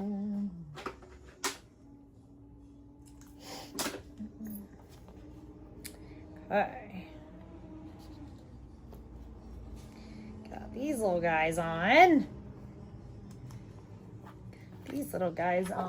I did some prep work thinking that maybe my video would be shorter. Is that my lumber package?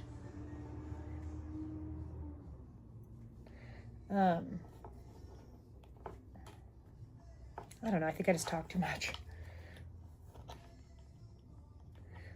Oh, do you guys ever wonder what it's like in my sewing room when I'm not talking to you?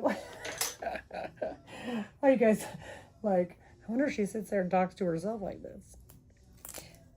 Not so much out Ouch. Oh, this finger hurts like a biatch. I don't necessarily talk completely out loud like this the whole time, but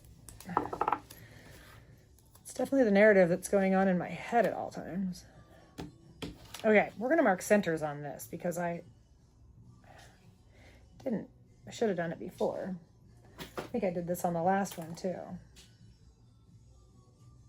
where I waited until I had the damn snap thingies on there and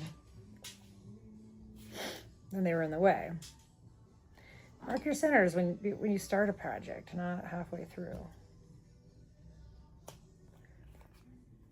My hair gets stuck in my glasses. Does yours do that? I bet if I go this way, it's easier. Maybe not. My hair gets stuck in the little arm thingy right here, so I'm always ripping my hair out. I'm going to do Amber at the Crafty Reporter is doing, she's calling it a social, S-E-W, a social. Anyway, it's $10 and it's basically just like a get together, I think, like a Zoom-ish, or maybe not ish, maybe completely. Thing, and if you sign up and you join or go or whatever, and I think that she's charging so that it can limit the number of people who are there, and she's gonna send all of us either a patch or a sticker or something, which is kind of fun. But anyway, that's a little on the stretch of my comfortability level. I'm very awkward, and I get super anxious in situations like that, but I signed up. It's super outside my comfort zone, but I'm gonna do it because I need to get out of my head. Okay, so I think the one with the zipper on it is gonna have the female because it's gonna be the back of the bag. And the male goes into the female. So yeah. And I screwed this up last time. So I'm going to try really hard not to this time. So I'm going to go like this because the top, yes, okay. It was fine. I mean, I screwed it up, but it wasn't a crisis. I just had to redraw all my lines. Which wasn't ideal, but the bag turned out fine, so it obviously is fine. I love this leather so much. I don't know if its intent is to be reversible like this, but I sure as heck made it reversible.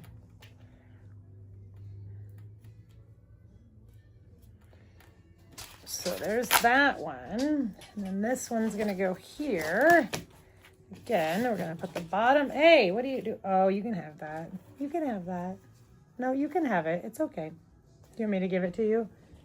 Here. My dog had this mangy toy. I actually think it was my son's cat's toy that got left outside. They have a kitten. His name is June. They walk it on a leash. First-time parents, what are you going to do? Anyway, my dog found it. He is obsessed with toys, but he destroyed it. Somebody's here. Said it's the sun. He might come back here. God damn, that bruise is crazy. Okay, let's see. We're going to sew this sucker on. Sew it on. At the seam allowance given in the pattern. Back stitching at the beginning and the end, of course. Oh, Bentley, goodness sakes alive. Good Lord. I felt like we were going overboard. Got a little seasick, I bet. We're not having an earthquake. I just have a lab. Take your toy out of here. Anyway, he's toy obsessed and he kind of destroyed it, and I had put it in the garbage, my like trash can right here, and he was standing there staring at it. So I told him he could have it back. But I don't know why he has to be right here under my feet, but he is. Shit, I guess I should pay attention to my bobbin. And then we're gonna go like this and top stitch on this side. Top stitch on the lining to hold that down.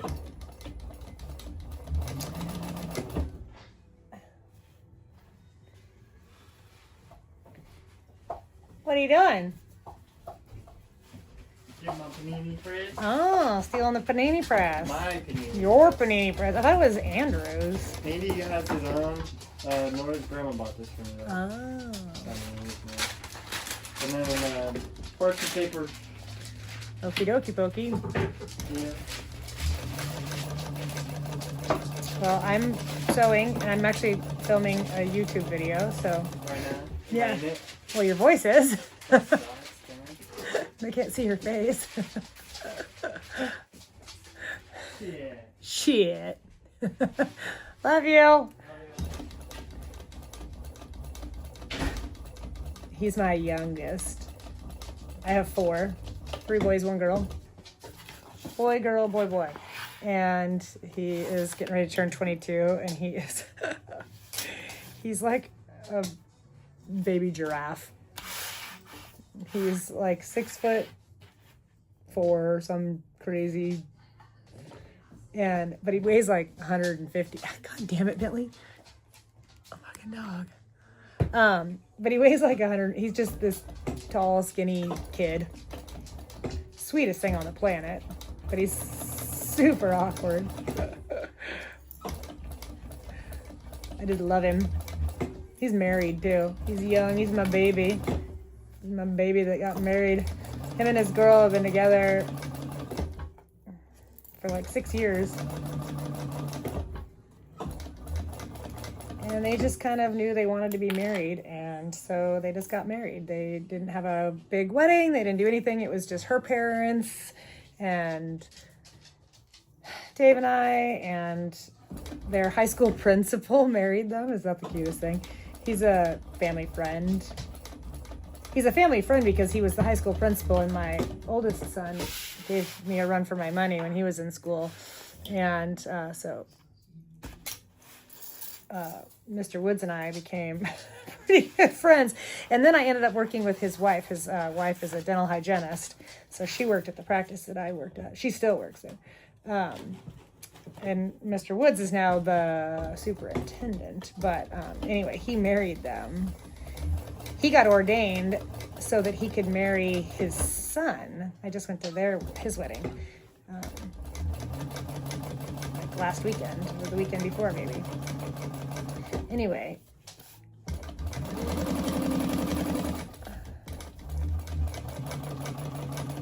So yeah, they just were like, we want to be married and we don't want all the hoopla and the blah. And, you know, they've lived together for quite a few years now. And they had lived in Texas for a minute. And, okay, there's nothing left in there, Bentley. Get out of the trash. And so when they moved home, back to Freddie Harbor, they bought this tiny house. It's like super cool. And it's on our property. So they live in their own little tiny house out there that they bought with all their own money. And I love having them here. But occasionally they come in and steal food. Or panini presses that apparently are theirs. Okay, we're going to sew these sides together before we get ahead of ourselves and try and put the bottom on. Let's line these up. Ideally, you line this up first. Sometimes that works for me, sometimes it does not.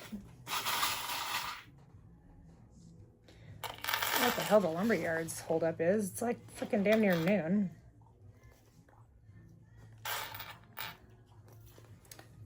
The lumberyard here was owned by my stepdad. he doesn't own it anymore. And him and my mom separated a long time ago. But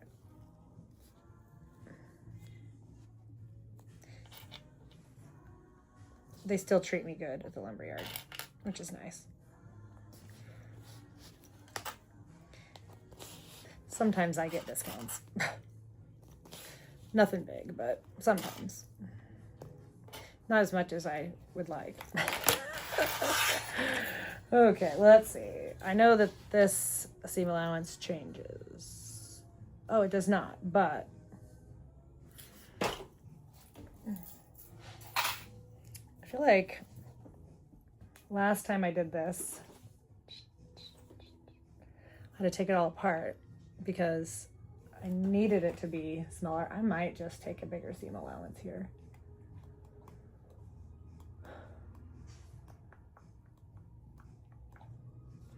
Okay, maybe I'll just do a heavy, just go a little heavy on my seam allowance, just for shits and giggles, because it sucked having to rip it out, and I don't know why that happened to me, because I'm assuming that Sandeep has this dialed in so that you don't need to take a bigger seam allowance, but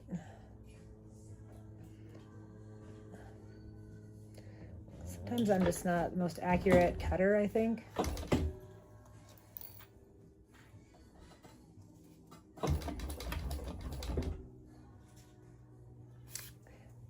I think that they recommended that I draw this because it's this little wacky corner right here. I'm like, how the hell am I going to even keep that seam allowance? So we're going to go ahead and do that.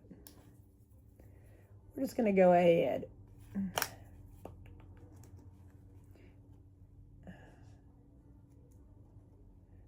and do that because, there we go. Because it saves you a lot of headache if you just, you know, do things right the first time. Just makes a difference. Doesn't make you like a bad sewer or inexperienced or something if you have to draw your seam allowance on. I mean, it actually, I feel like makes you smart because your end product is going to be, you know, accurate because you took the time. I mean, it's a curve and I probably could have made it around that curve, but why not just do it right the first time?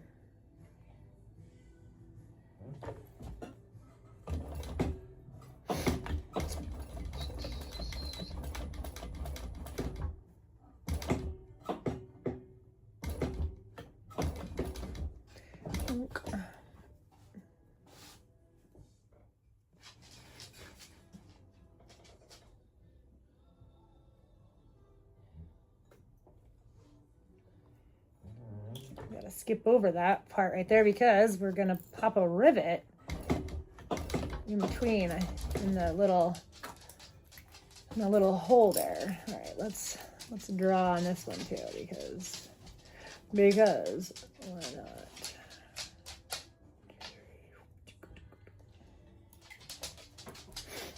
Jesus, sit up. Got both of my dogs in here going, hi kids, why don't you go somewhere and lay down or do something fun?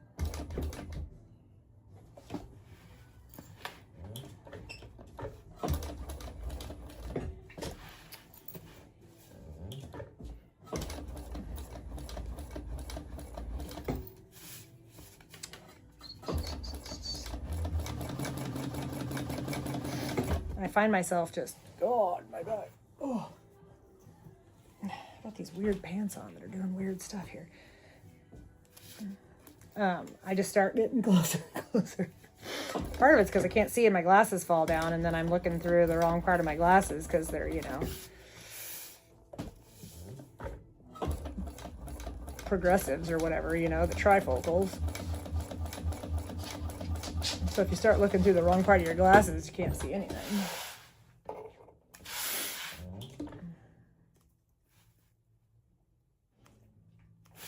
We're just gonna trim those off. I don't know if it matters. Probably not. Probably does not, but we're gonna. Just cause I can, cause I should. Let's see. I think I'm going to.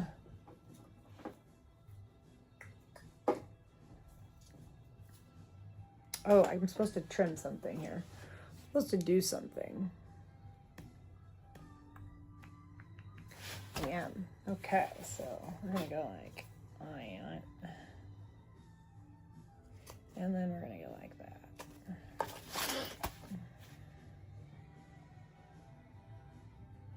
Don't cut your stitches. Too many crickets. There we go. It's gonna make this easier. And I'm just gonna go like this.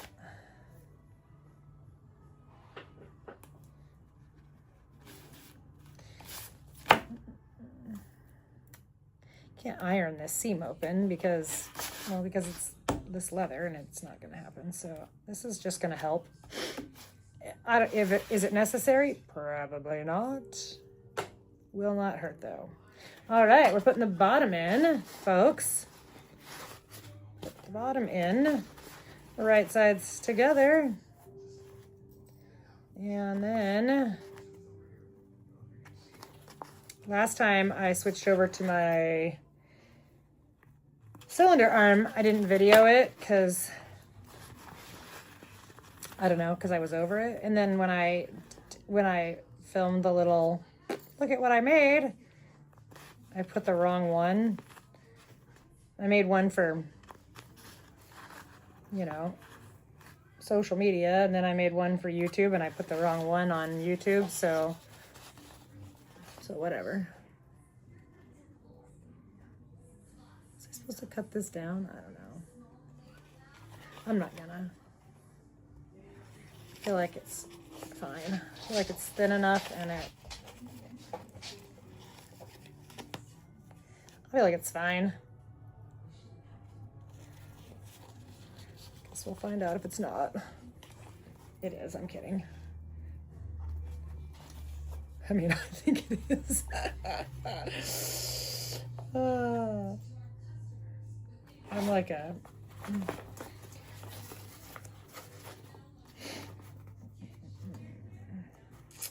should I make next?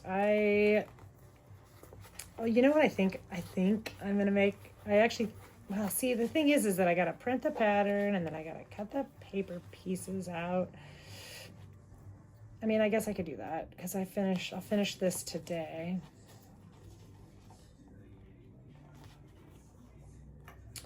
And then I could cut the paper pieces and pick out the materials. Hopefully get the fabric cut for the new Lena crossbody by Minnie in the Mountains. I think that is such a cute bag. If you haven't seen it, you should definitely, if you're a sewer, a bag maker. I don't know, do other people watch these videos? Do people who don't make bags watch these? I don't know.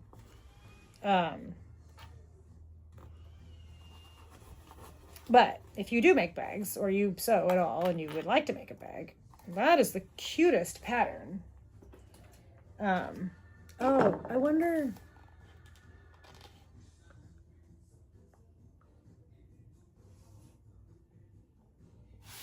Hold, please. Hold, please. Okay.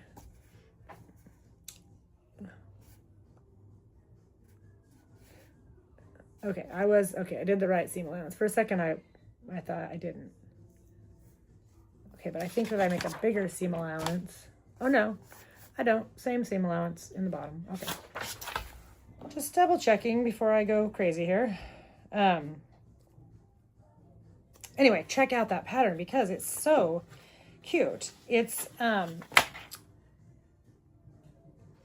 it's like a, I don't know how to describe it. It's like a little half moony kind of a little bit, but the way you can, the way that it attaches together and how the straps can be added and changed. How God damn, I can't talk. So it can kind of be worn like as a handbag or a shoulder bag or a crossbody, and it's sort of all dependent on how you put the top, and it's just that way. It's not like you have to decide when you're making the bag. It's just the finished bag is just got all those options. I mean, barring you have straps, you know. Sorry. You have all the straps made, which I recommend, because who doesn't like options? I mean, I love an option.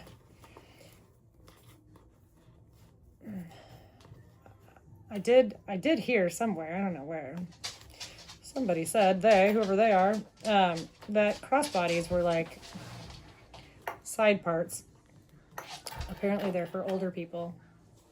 But what's funny is that, I don't know, all of my daughters-in-law and my daughter are all young, and they all carry a crossbody. So I don't know, they're just either completely out of touch with what's cool, or whoever they are, don't know what the hell they're talking about. But personally, I love a crossbody option, because who doesn't want to be hands-free, for crying in the night? Like, if you're out shopping, or you go to, like, I'm going to the fair this weekend, because, you know, that's what you do in a small town. You go to the county fair.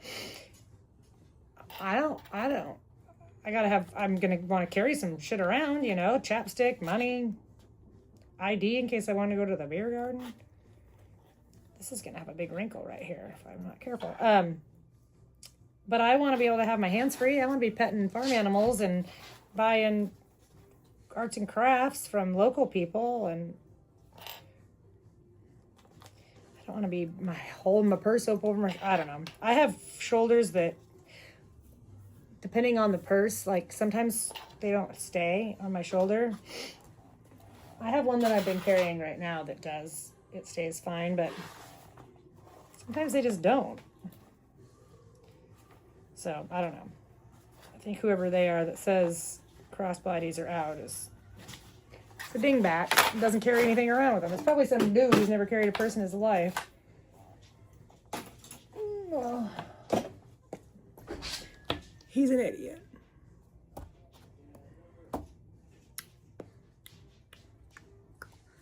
Okay. We decided we found out that this is the same seam allowance, so we're not doing anything cry here. Get those clippy dips out of my way. Get out of there. We're gonna go a little back stitch. A little back stitch.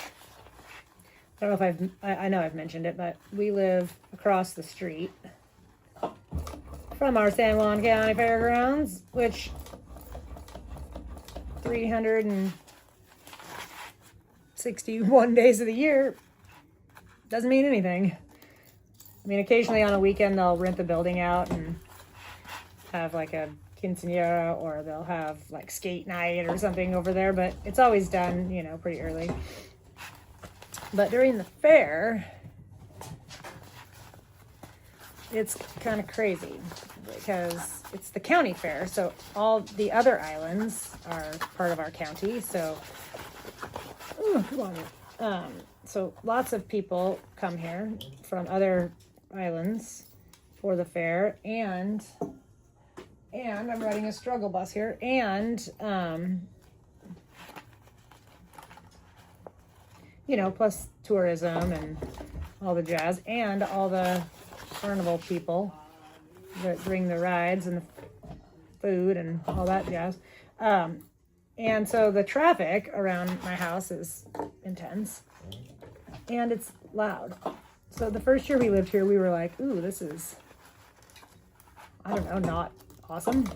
And then we just kind of decided, like, you know, it's a couple days a year. And I love the fair. I mean, I grew up here, so it's, you know, I mean, the people who are showing animals and stuff are my friends' kids, and my kids did 4-H. And so we basically just become carnies for 4 days, and we eat at the fair, and we hang out at the fair, and we sit in our front yard. We move our outdoor table like out more in the front of our house,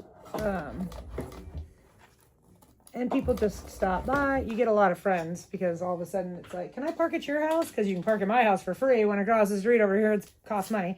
I always yell at people though, because it's like, it's for the children. It's the football team, the youth football team, and it's the high school band, and, you know, collecting money. How cheap are you?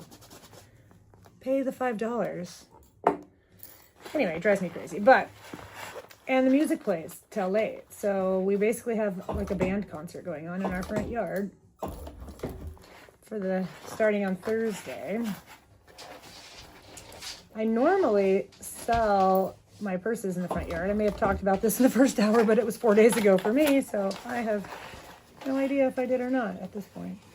But my website is dropping. Oh, and I'm just going to tell you the date, because I feel like by the time I post this to anything, I will have made that announcement. So my birthday, the drop is coming on my birthday.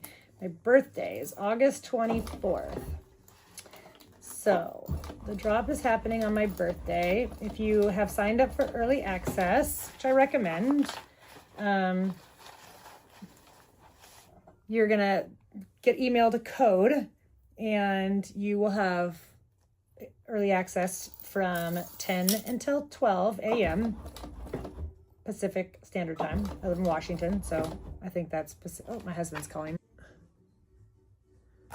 Okay, well, anyway, so from 10 to noon, and then at noon it goes public. I'm excited. I'm scared to death. I cry a little bit thinking about it. I'm scared that nobody's going to buy anything. I'm scared that people are going to buy something. I'm scared that, I don't know. I'm just scared. But anyway, you know what? 54 years old. I got to just suck it up and be like, this is what's happening. So this is what's happening. So yeah. So I don't know. So my birthday, August 24th. My website's actually done, but it's the fair this week, and as I just mentioned, that's a crazy time around my neighborhood, and I just didn't want to be like all preoccupied with my website. And if people order things, you know, I will have to get them shipped out immediately, and I just thought, well, I'm just gonna take this week and chill. And my son's birthday is Monday, and so anyway, so we just decided how fun would it be for my very first drop to launch on my birthday. So I guess now that I have told you guys, I have to post it. I wish I was super good at like making little, you know, reels and stuff, because it'd be fun to have a really cool one. Hang on, I'm having a struggle here. I just didn't want it to be all crazy. I feel like I've just done something wacky here at the bottom, but we'll find out in a minute, because I'm gonna have to look. Anyway, it'd be fun to make a really cool video to talk about it, but yeah, I got something happening over here. I might have to fix that. We're gonna assess. I don't know, maybe it doesn't, you know, from the inside it looks, I think we're good, Captain. All right, well, my husband's on another island working. I'm gonna FaceTime him and then come back and finish this. I'll be back. Okie doke. I'm gonna top stitch this. I turned it inside out so I can use my flatbed. I love my cylinder arm, and I'm so grateful that I have it. However, sometimes I feel like my accuracy is just better on this guy. So I turned it inside out, and I'm going to top stitch this bag. Now, these side seams are thick, and I know this machine so much better.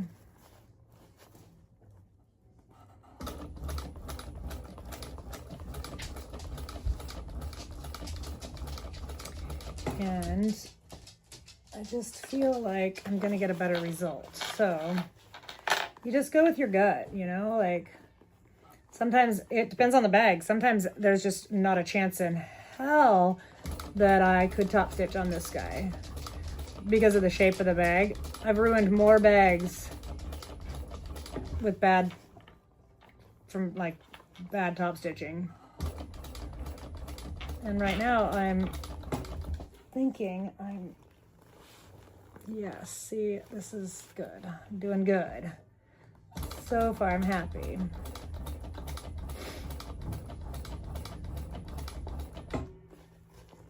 My dog. Bentley. It's just Brent. The same guy that's been here. I mean, not only is he the contractor who's working on building our deck, he's our friend. So, I mean, the dog knows him. Stop. Although, because the fair parking is right outside my door here, essentially across the street, there's going to be a lot of traffic.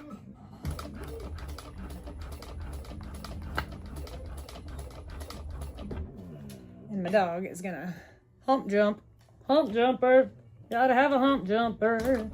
I don't care what kind of machine you have, if it'll sew through thick seams or not. When you come up on those suckers, if you don't have a hump jumper, you're gonna end up with a skipped stitch. And I did not. I did not. It looks beauty. Let's trim these guys. So far, oof, almost missed it there. Almost, but not quite. So that's that.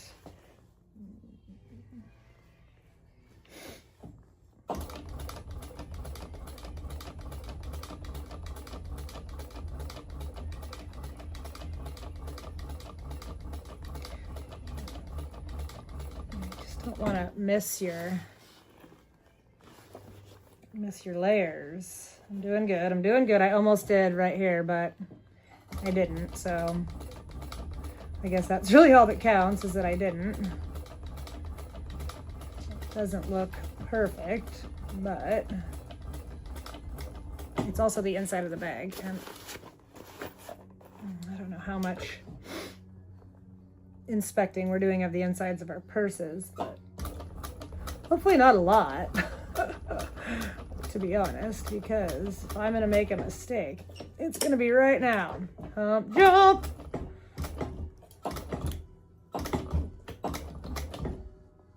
And oh, son of a bitch!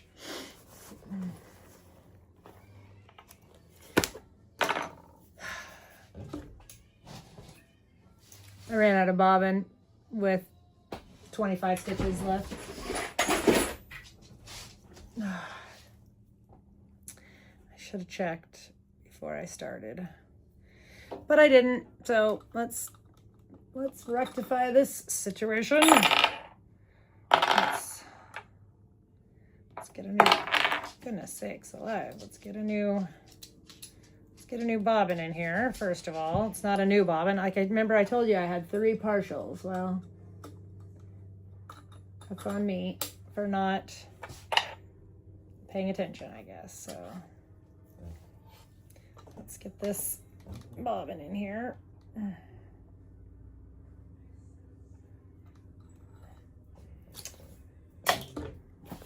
And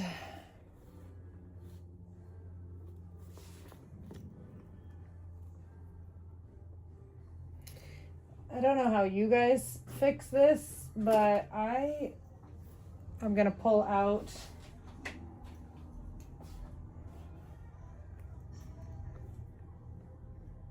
few stitches and just get a little length here.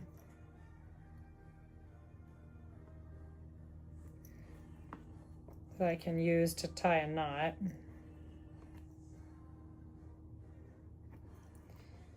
And we're just gonna deal with it. But I want it to be on the inside, so we'll go like this.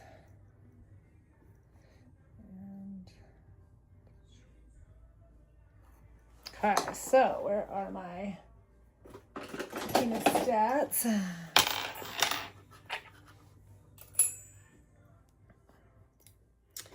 And let's see.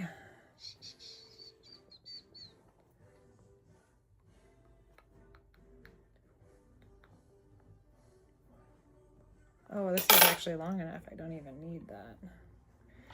Oh, I don't even need it.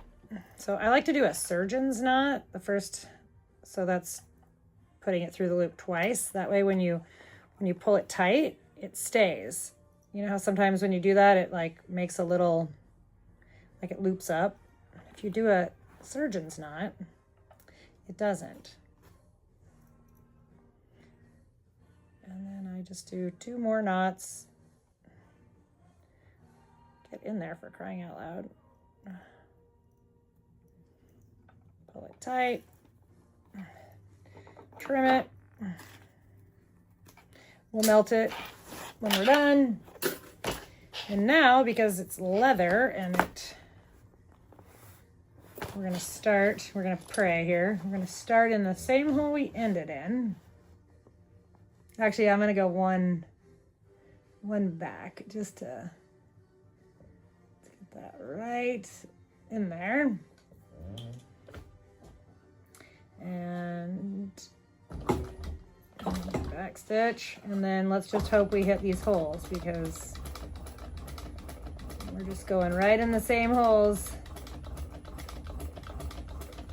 that we've been in before with no bobbin, and I managed to do it. Yay me. Okay, hump jump.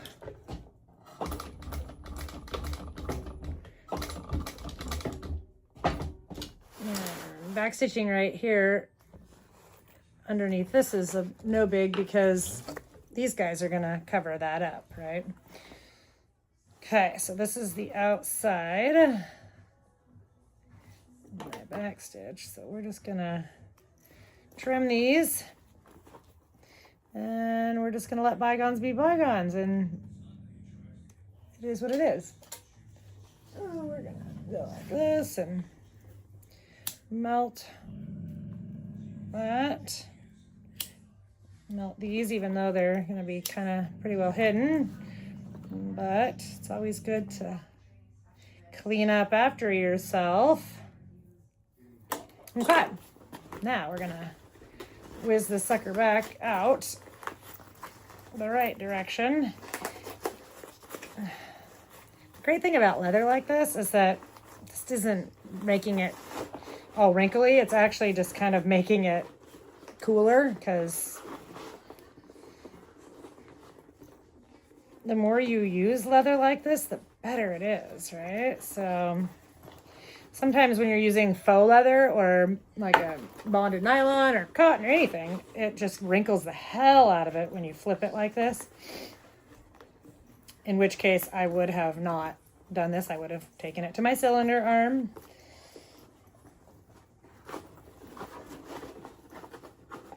Okay, we are cooking with gas. Love this guy. Oh my God,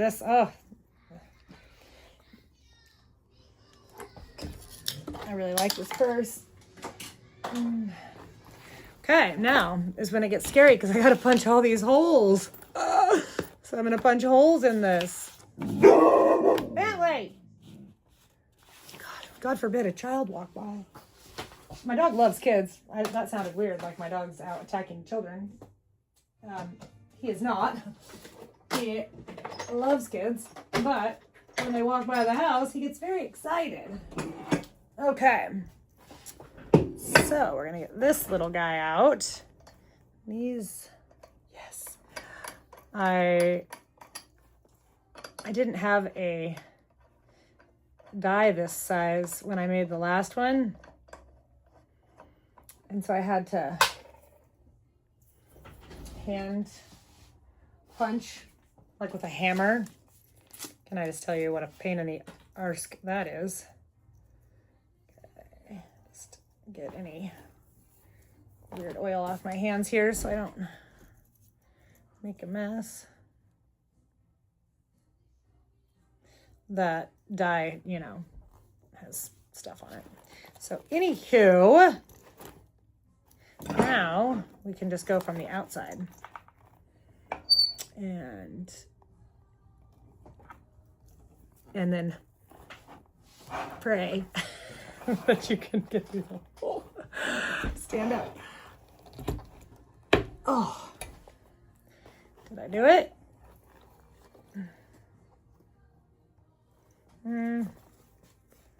Let's go one more time. I just don't know how hard I have to go to make it go all the way through. There we go.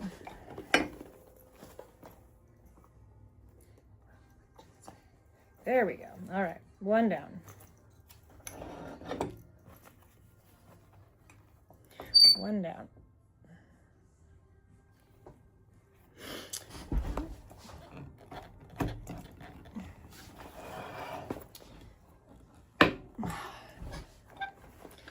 I don't know, doing it by hand might have been easier.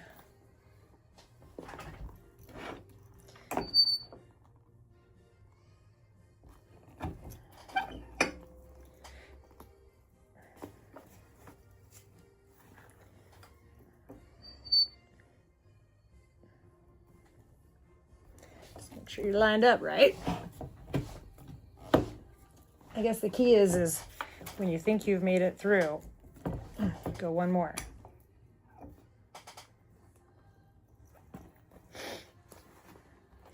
And I guess then you just can turn it around and do that last piece on that side. Good news is that this will all be hidden by those grommets.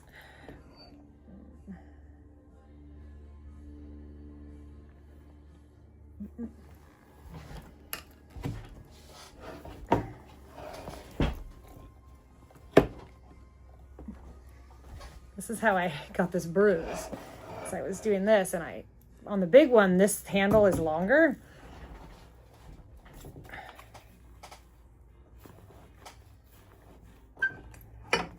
There we go. The handle's longer, so when you push down, this whole thing went ching and shot up at me. That was awesome.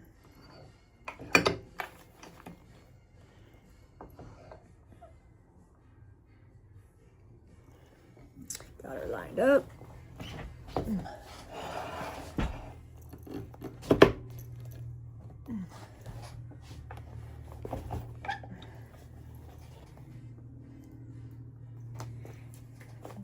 Getting her done.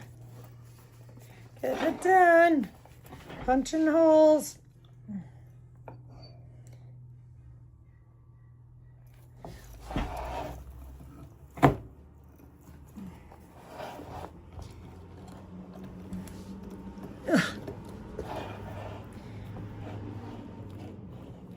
Sometimes if you kind of spin it like that, it cuts that last little piece for you. Okay. On to the next side.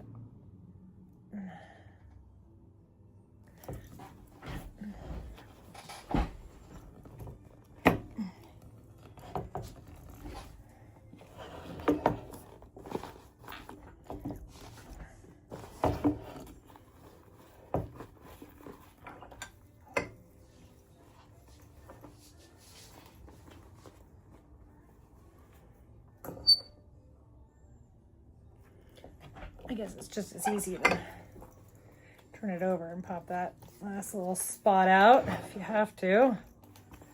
I'll tell you what, for me personally, this is still easier than getting my hammer and everything out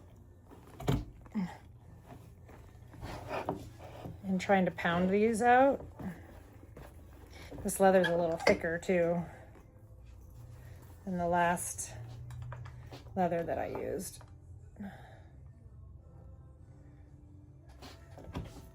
There we go. All right.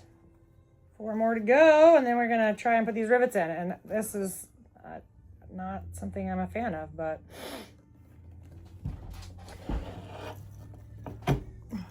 I love the look of the rivets. I don't know if it's a me problem or a rivet problem. I don't know, but it drags on that. All right, let's do this one because this one is like kind of the hardest one for me for some reason. I think it's just the location.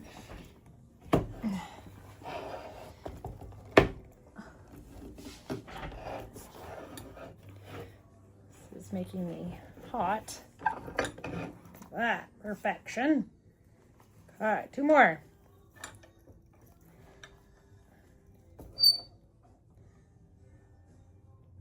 God, this finger is just sensitive as shit. Like touching my table and. Ugh.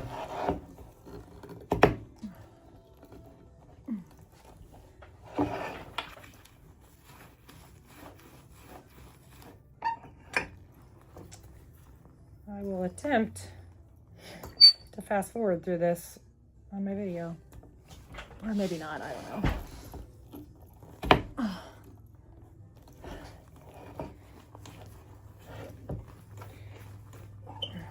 Okay, look at that shiz.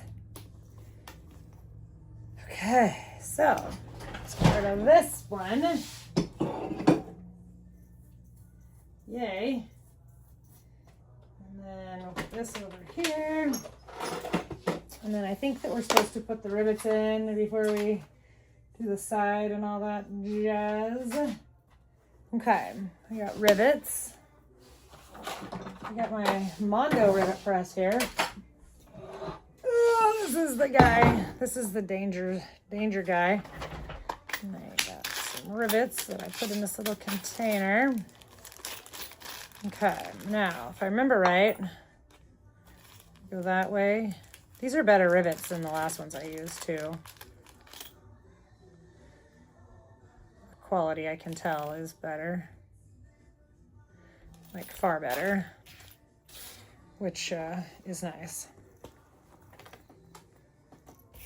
Okay, so we're gonna go like that. That's the outside, and then this is gonna go here, like that. Nicely lined up, right? Right? Am I right? We'll find out in a second here. I don't know, that doesn't feel like it's doing it.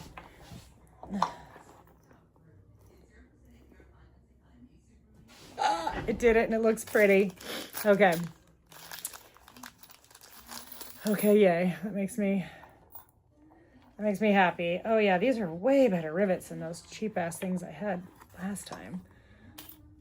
Okay, make sure you're putting this guy on right. The doohickey.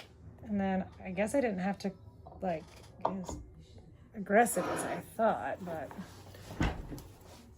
oh god, see, that's why I'm standing, because last time,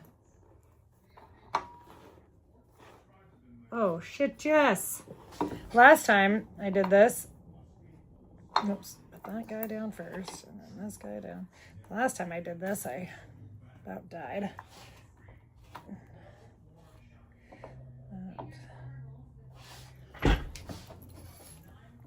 So at least if I'm standing and it whizzes out, it's just gonna hit the wall. Oh, these are so much nicer.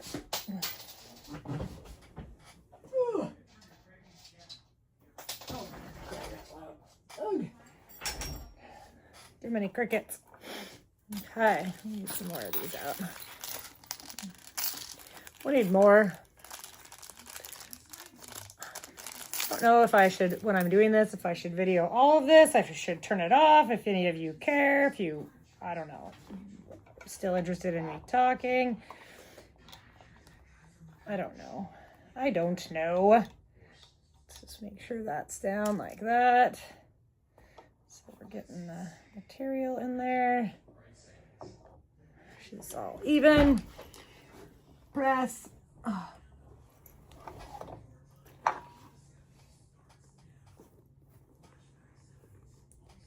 Seems like it's working. It seems like it, anywho. I'm pretty excited about this purse. I really like this combo.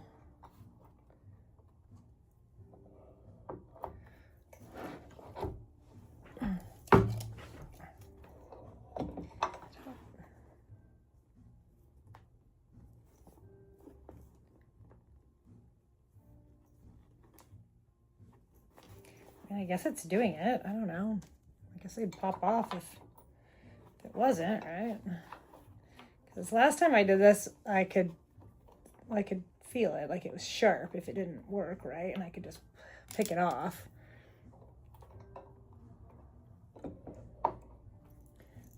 I'm definitely going to order more of these rivets though, because they are far superior to the... I mean, the other ones I have worked fine, I guess, and they look great. I mean, I just think these are nicer. And I got these in more colors. The other ones I only had like in silver and gold. These I got gunmetal, and I got this, bronze. I might have even got matte black, which I love matte black hardware.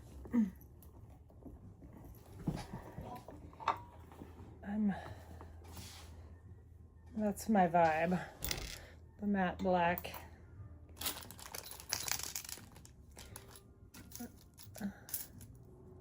Sister Susan.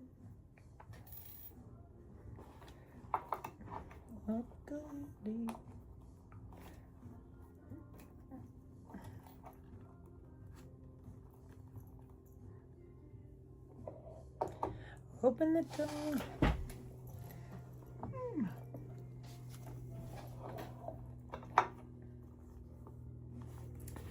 Bum, bum, bum, bum, bum. Sometimes I don't think ahead. And I didn't, I cut the strap first, to make my strap. I cut that first, but I forgot that I needed the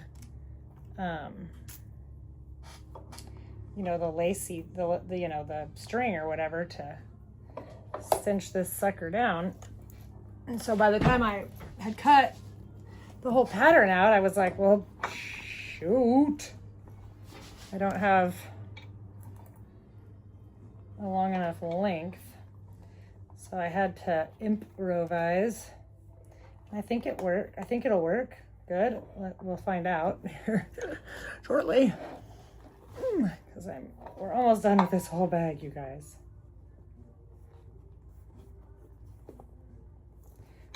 Maybe I should do that one. Oh, see? So I'm gonna knock my fucking front teeth out.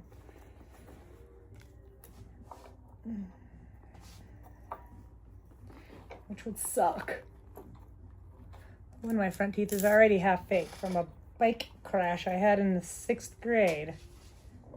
I had a pink Panther bike with a banana seat. And I was riding in a parking lot with some 2 boys in my neighborhood. I wanted a BMX bike, first of all. I should say that. I wanted a BMX bike, and my dad, for whatever reason, said no.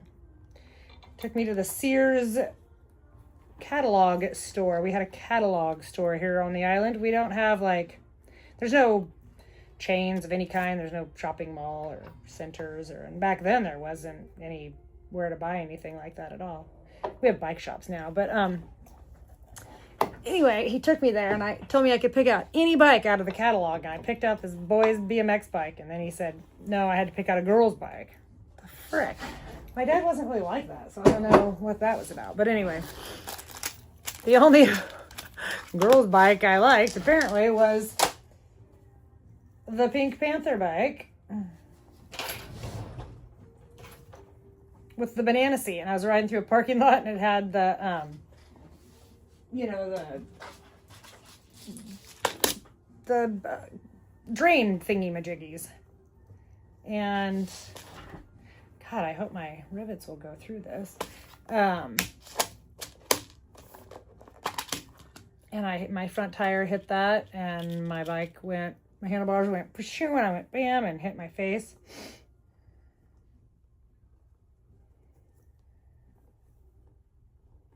Broke my front tooth. Like, pretty dang good. Oh, we might have to go through the other side with this, because I can see the hole here.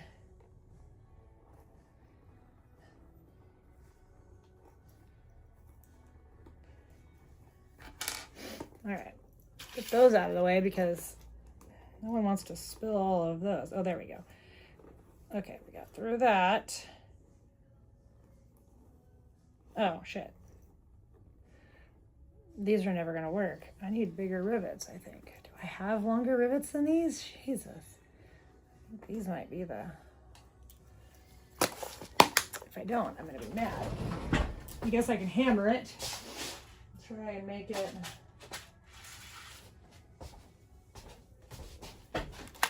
I'm gonna whack this. I'll do it over here so it's not as loud.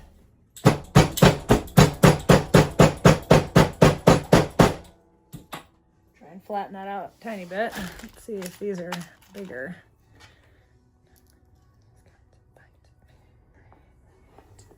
All right, we're gonna go through this hole here. And then we're gonna go through this here.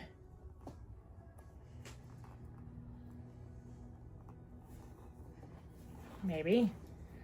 This is supposed to be the easy part, I think.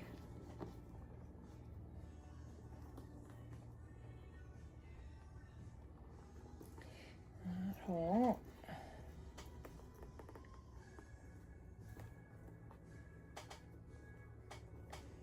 There we go. Oh, yeah. Ugh. And then that. Oh, for crying out loud. Am I going to be able to make this work? Oh, yeah. We're gonna do our gosh darndest here to make this work. Come on. Oh yes. Oh, yeah. Yes, I have 80 of these because that's just how my life, that's just who I am. Don't judge me.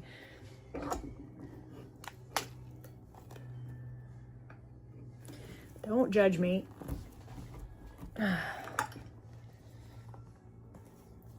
It's the level of laziness that I am. All right, we got one in, yay. Yay. And then we can lace this up and we're done.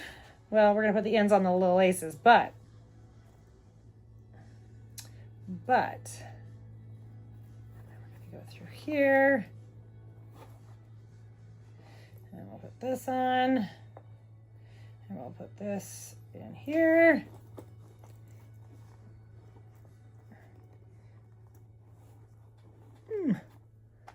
Boy, any thicker and this would not fly. And I'd have to come up with a different plan. I didn't really think about that when I started. But I think I got a nice, oh yeah. This is exciting stuff, folks, exciting stuff. Let's get these out of the way because I don't want to spill rivets. And then, let's move you for now. Okay. We're gonna put this in here and this in here.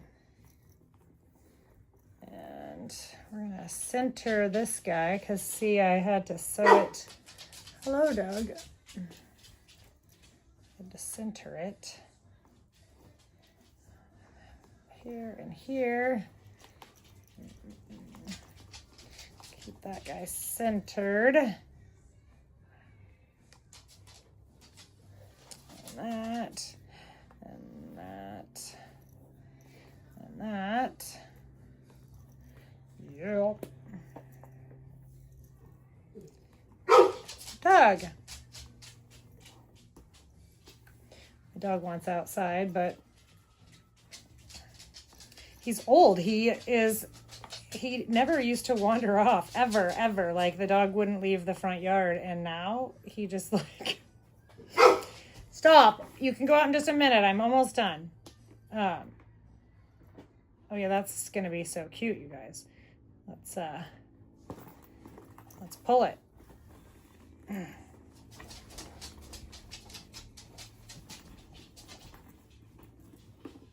Oh gosh, this is gonna be so cute. It doesn't look as cute when it's not full of stuff, but oh, look at how cute that's gonna be. Okay, so we need to make this little do wacky. Let's see, I must have meant for that to be the inside. And then we are going to go like, I can't remember now how I did this before. Guess I could look at the instructions. Oh yeah. Okay, so we're just gonna go like this.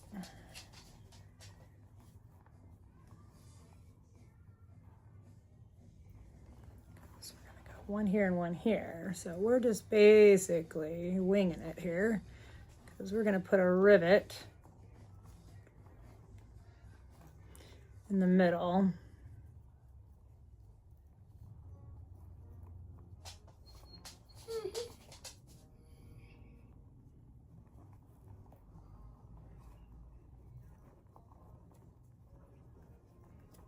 Do I just have one and the other one? Two. I have two. Let's see. I need a marker tool.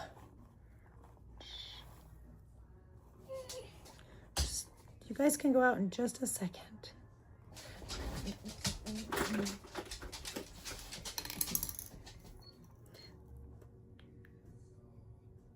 Just gonna mark.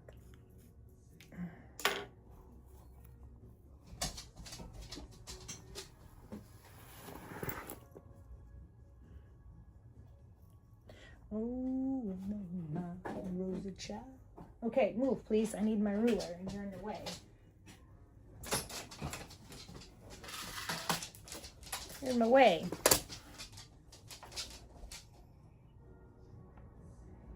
Guitar.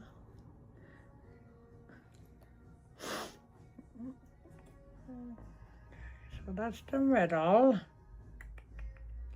And now. All right, now we're gonna pop a couple little, oh, we gotta change out this giant hole punch.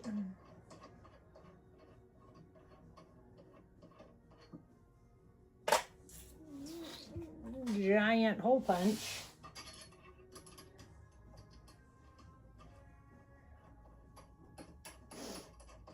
Oh, I love the child.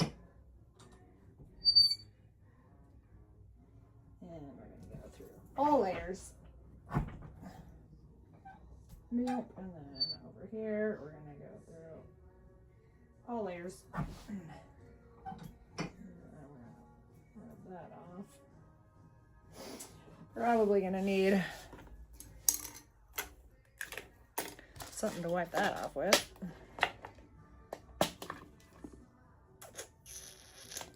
Might need smaller rivets now. Oh no, I got these. Okay.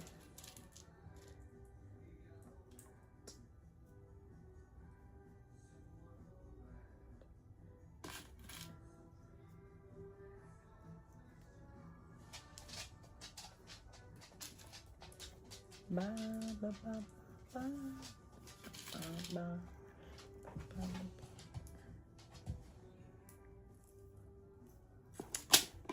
ba. Okay, set these.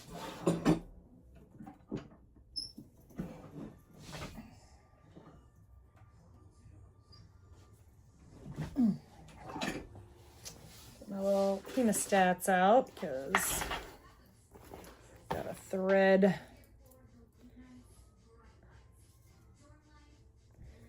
Let's see, which way did I do this? This way, I guess. So we're gonna go like this, like that. Sure, why not? And then like this.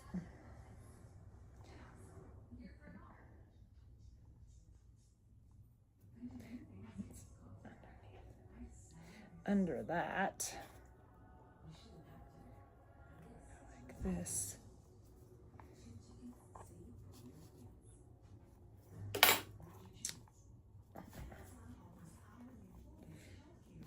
I think that's how she's supposed to go. Well, actually, this one goes like this, so maybe we'll just do it that way since that's the way I did it on that one. Okay, so that kind of makes sense. Honestly, I don't know that it matters, but consistency.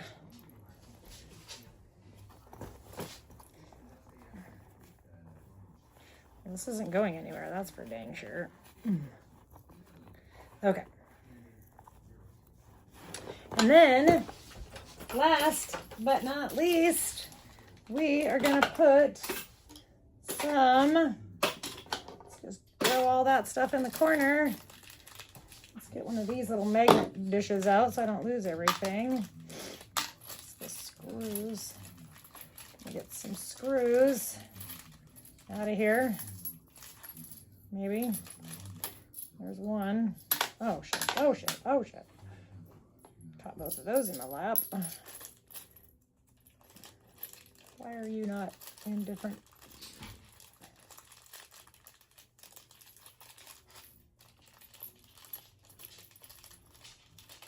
Oh, for gosh. Darn it. They keep hiding. These little suckers. These little suckers, you guys. Okay, we're almost done. And then you guys can get back to whatever it is you're doing since I've made another ungodly long video.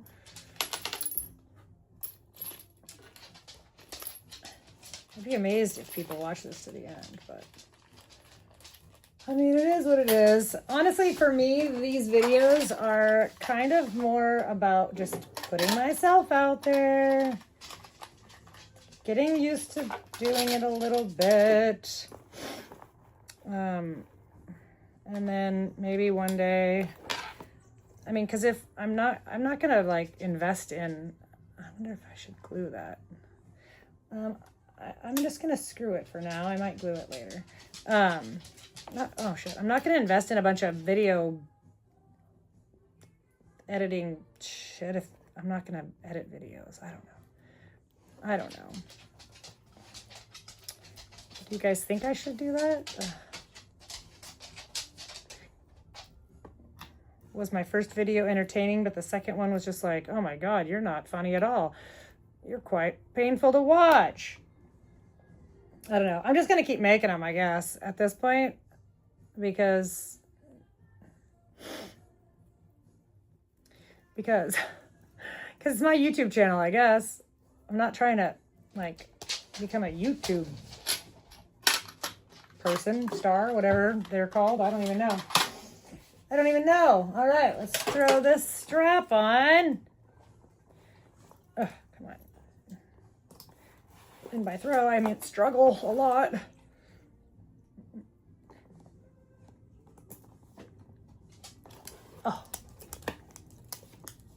Oh my gosh. That leather will get easier to maneuver as time goes on. Ah, look at how cute it is, you guys. I love it so much. Oh, this is dreamy. Now, wouldn't it be fun if there was fringe off these sides? I mean, I gotta make a fringe one. I gotta do it. I just need to figure out how to make these seams over here. I mean, and I know it's not that hard because I just need to, yeah. Anyway, I can figure it out. Huge shout out to Car Threads because, again, this is a fantastic pattern. Sandeep, you've outdone yourself. Thank you for giving me permission to video this, even though it is by no means a tutorial. I don't know if I have the focus to do I don't know, tutorial. I could try one day though. But anywho, I love this. Thank you for watching. Please like, subscribe, all that, you know, the arrows, bell, whoop it up, whatever that is. I forget what it's called. Hype, share, follow. I will never not like a video that I watch again after filming a video. It feels amazing when people like and comment. Like that made I can't even explain how good it makes you feel. And it just shows you that you're not doing it for nothing. So every video that I watch from here until the end of time, I will give a thumbs up and comment because it's amazing. Anywho, love you guys. Have a great day. And until next time, bye.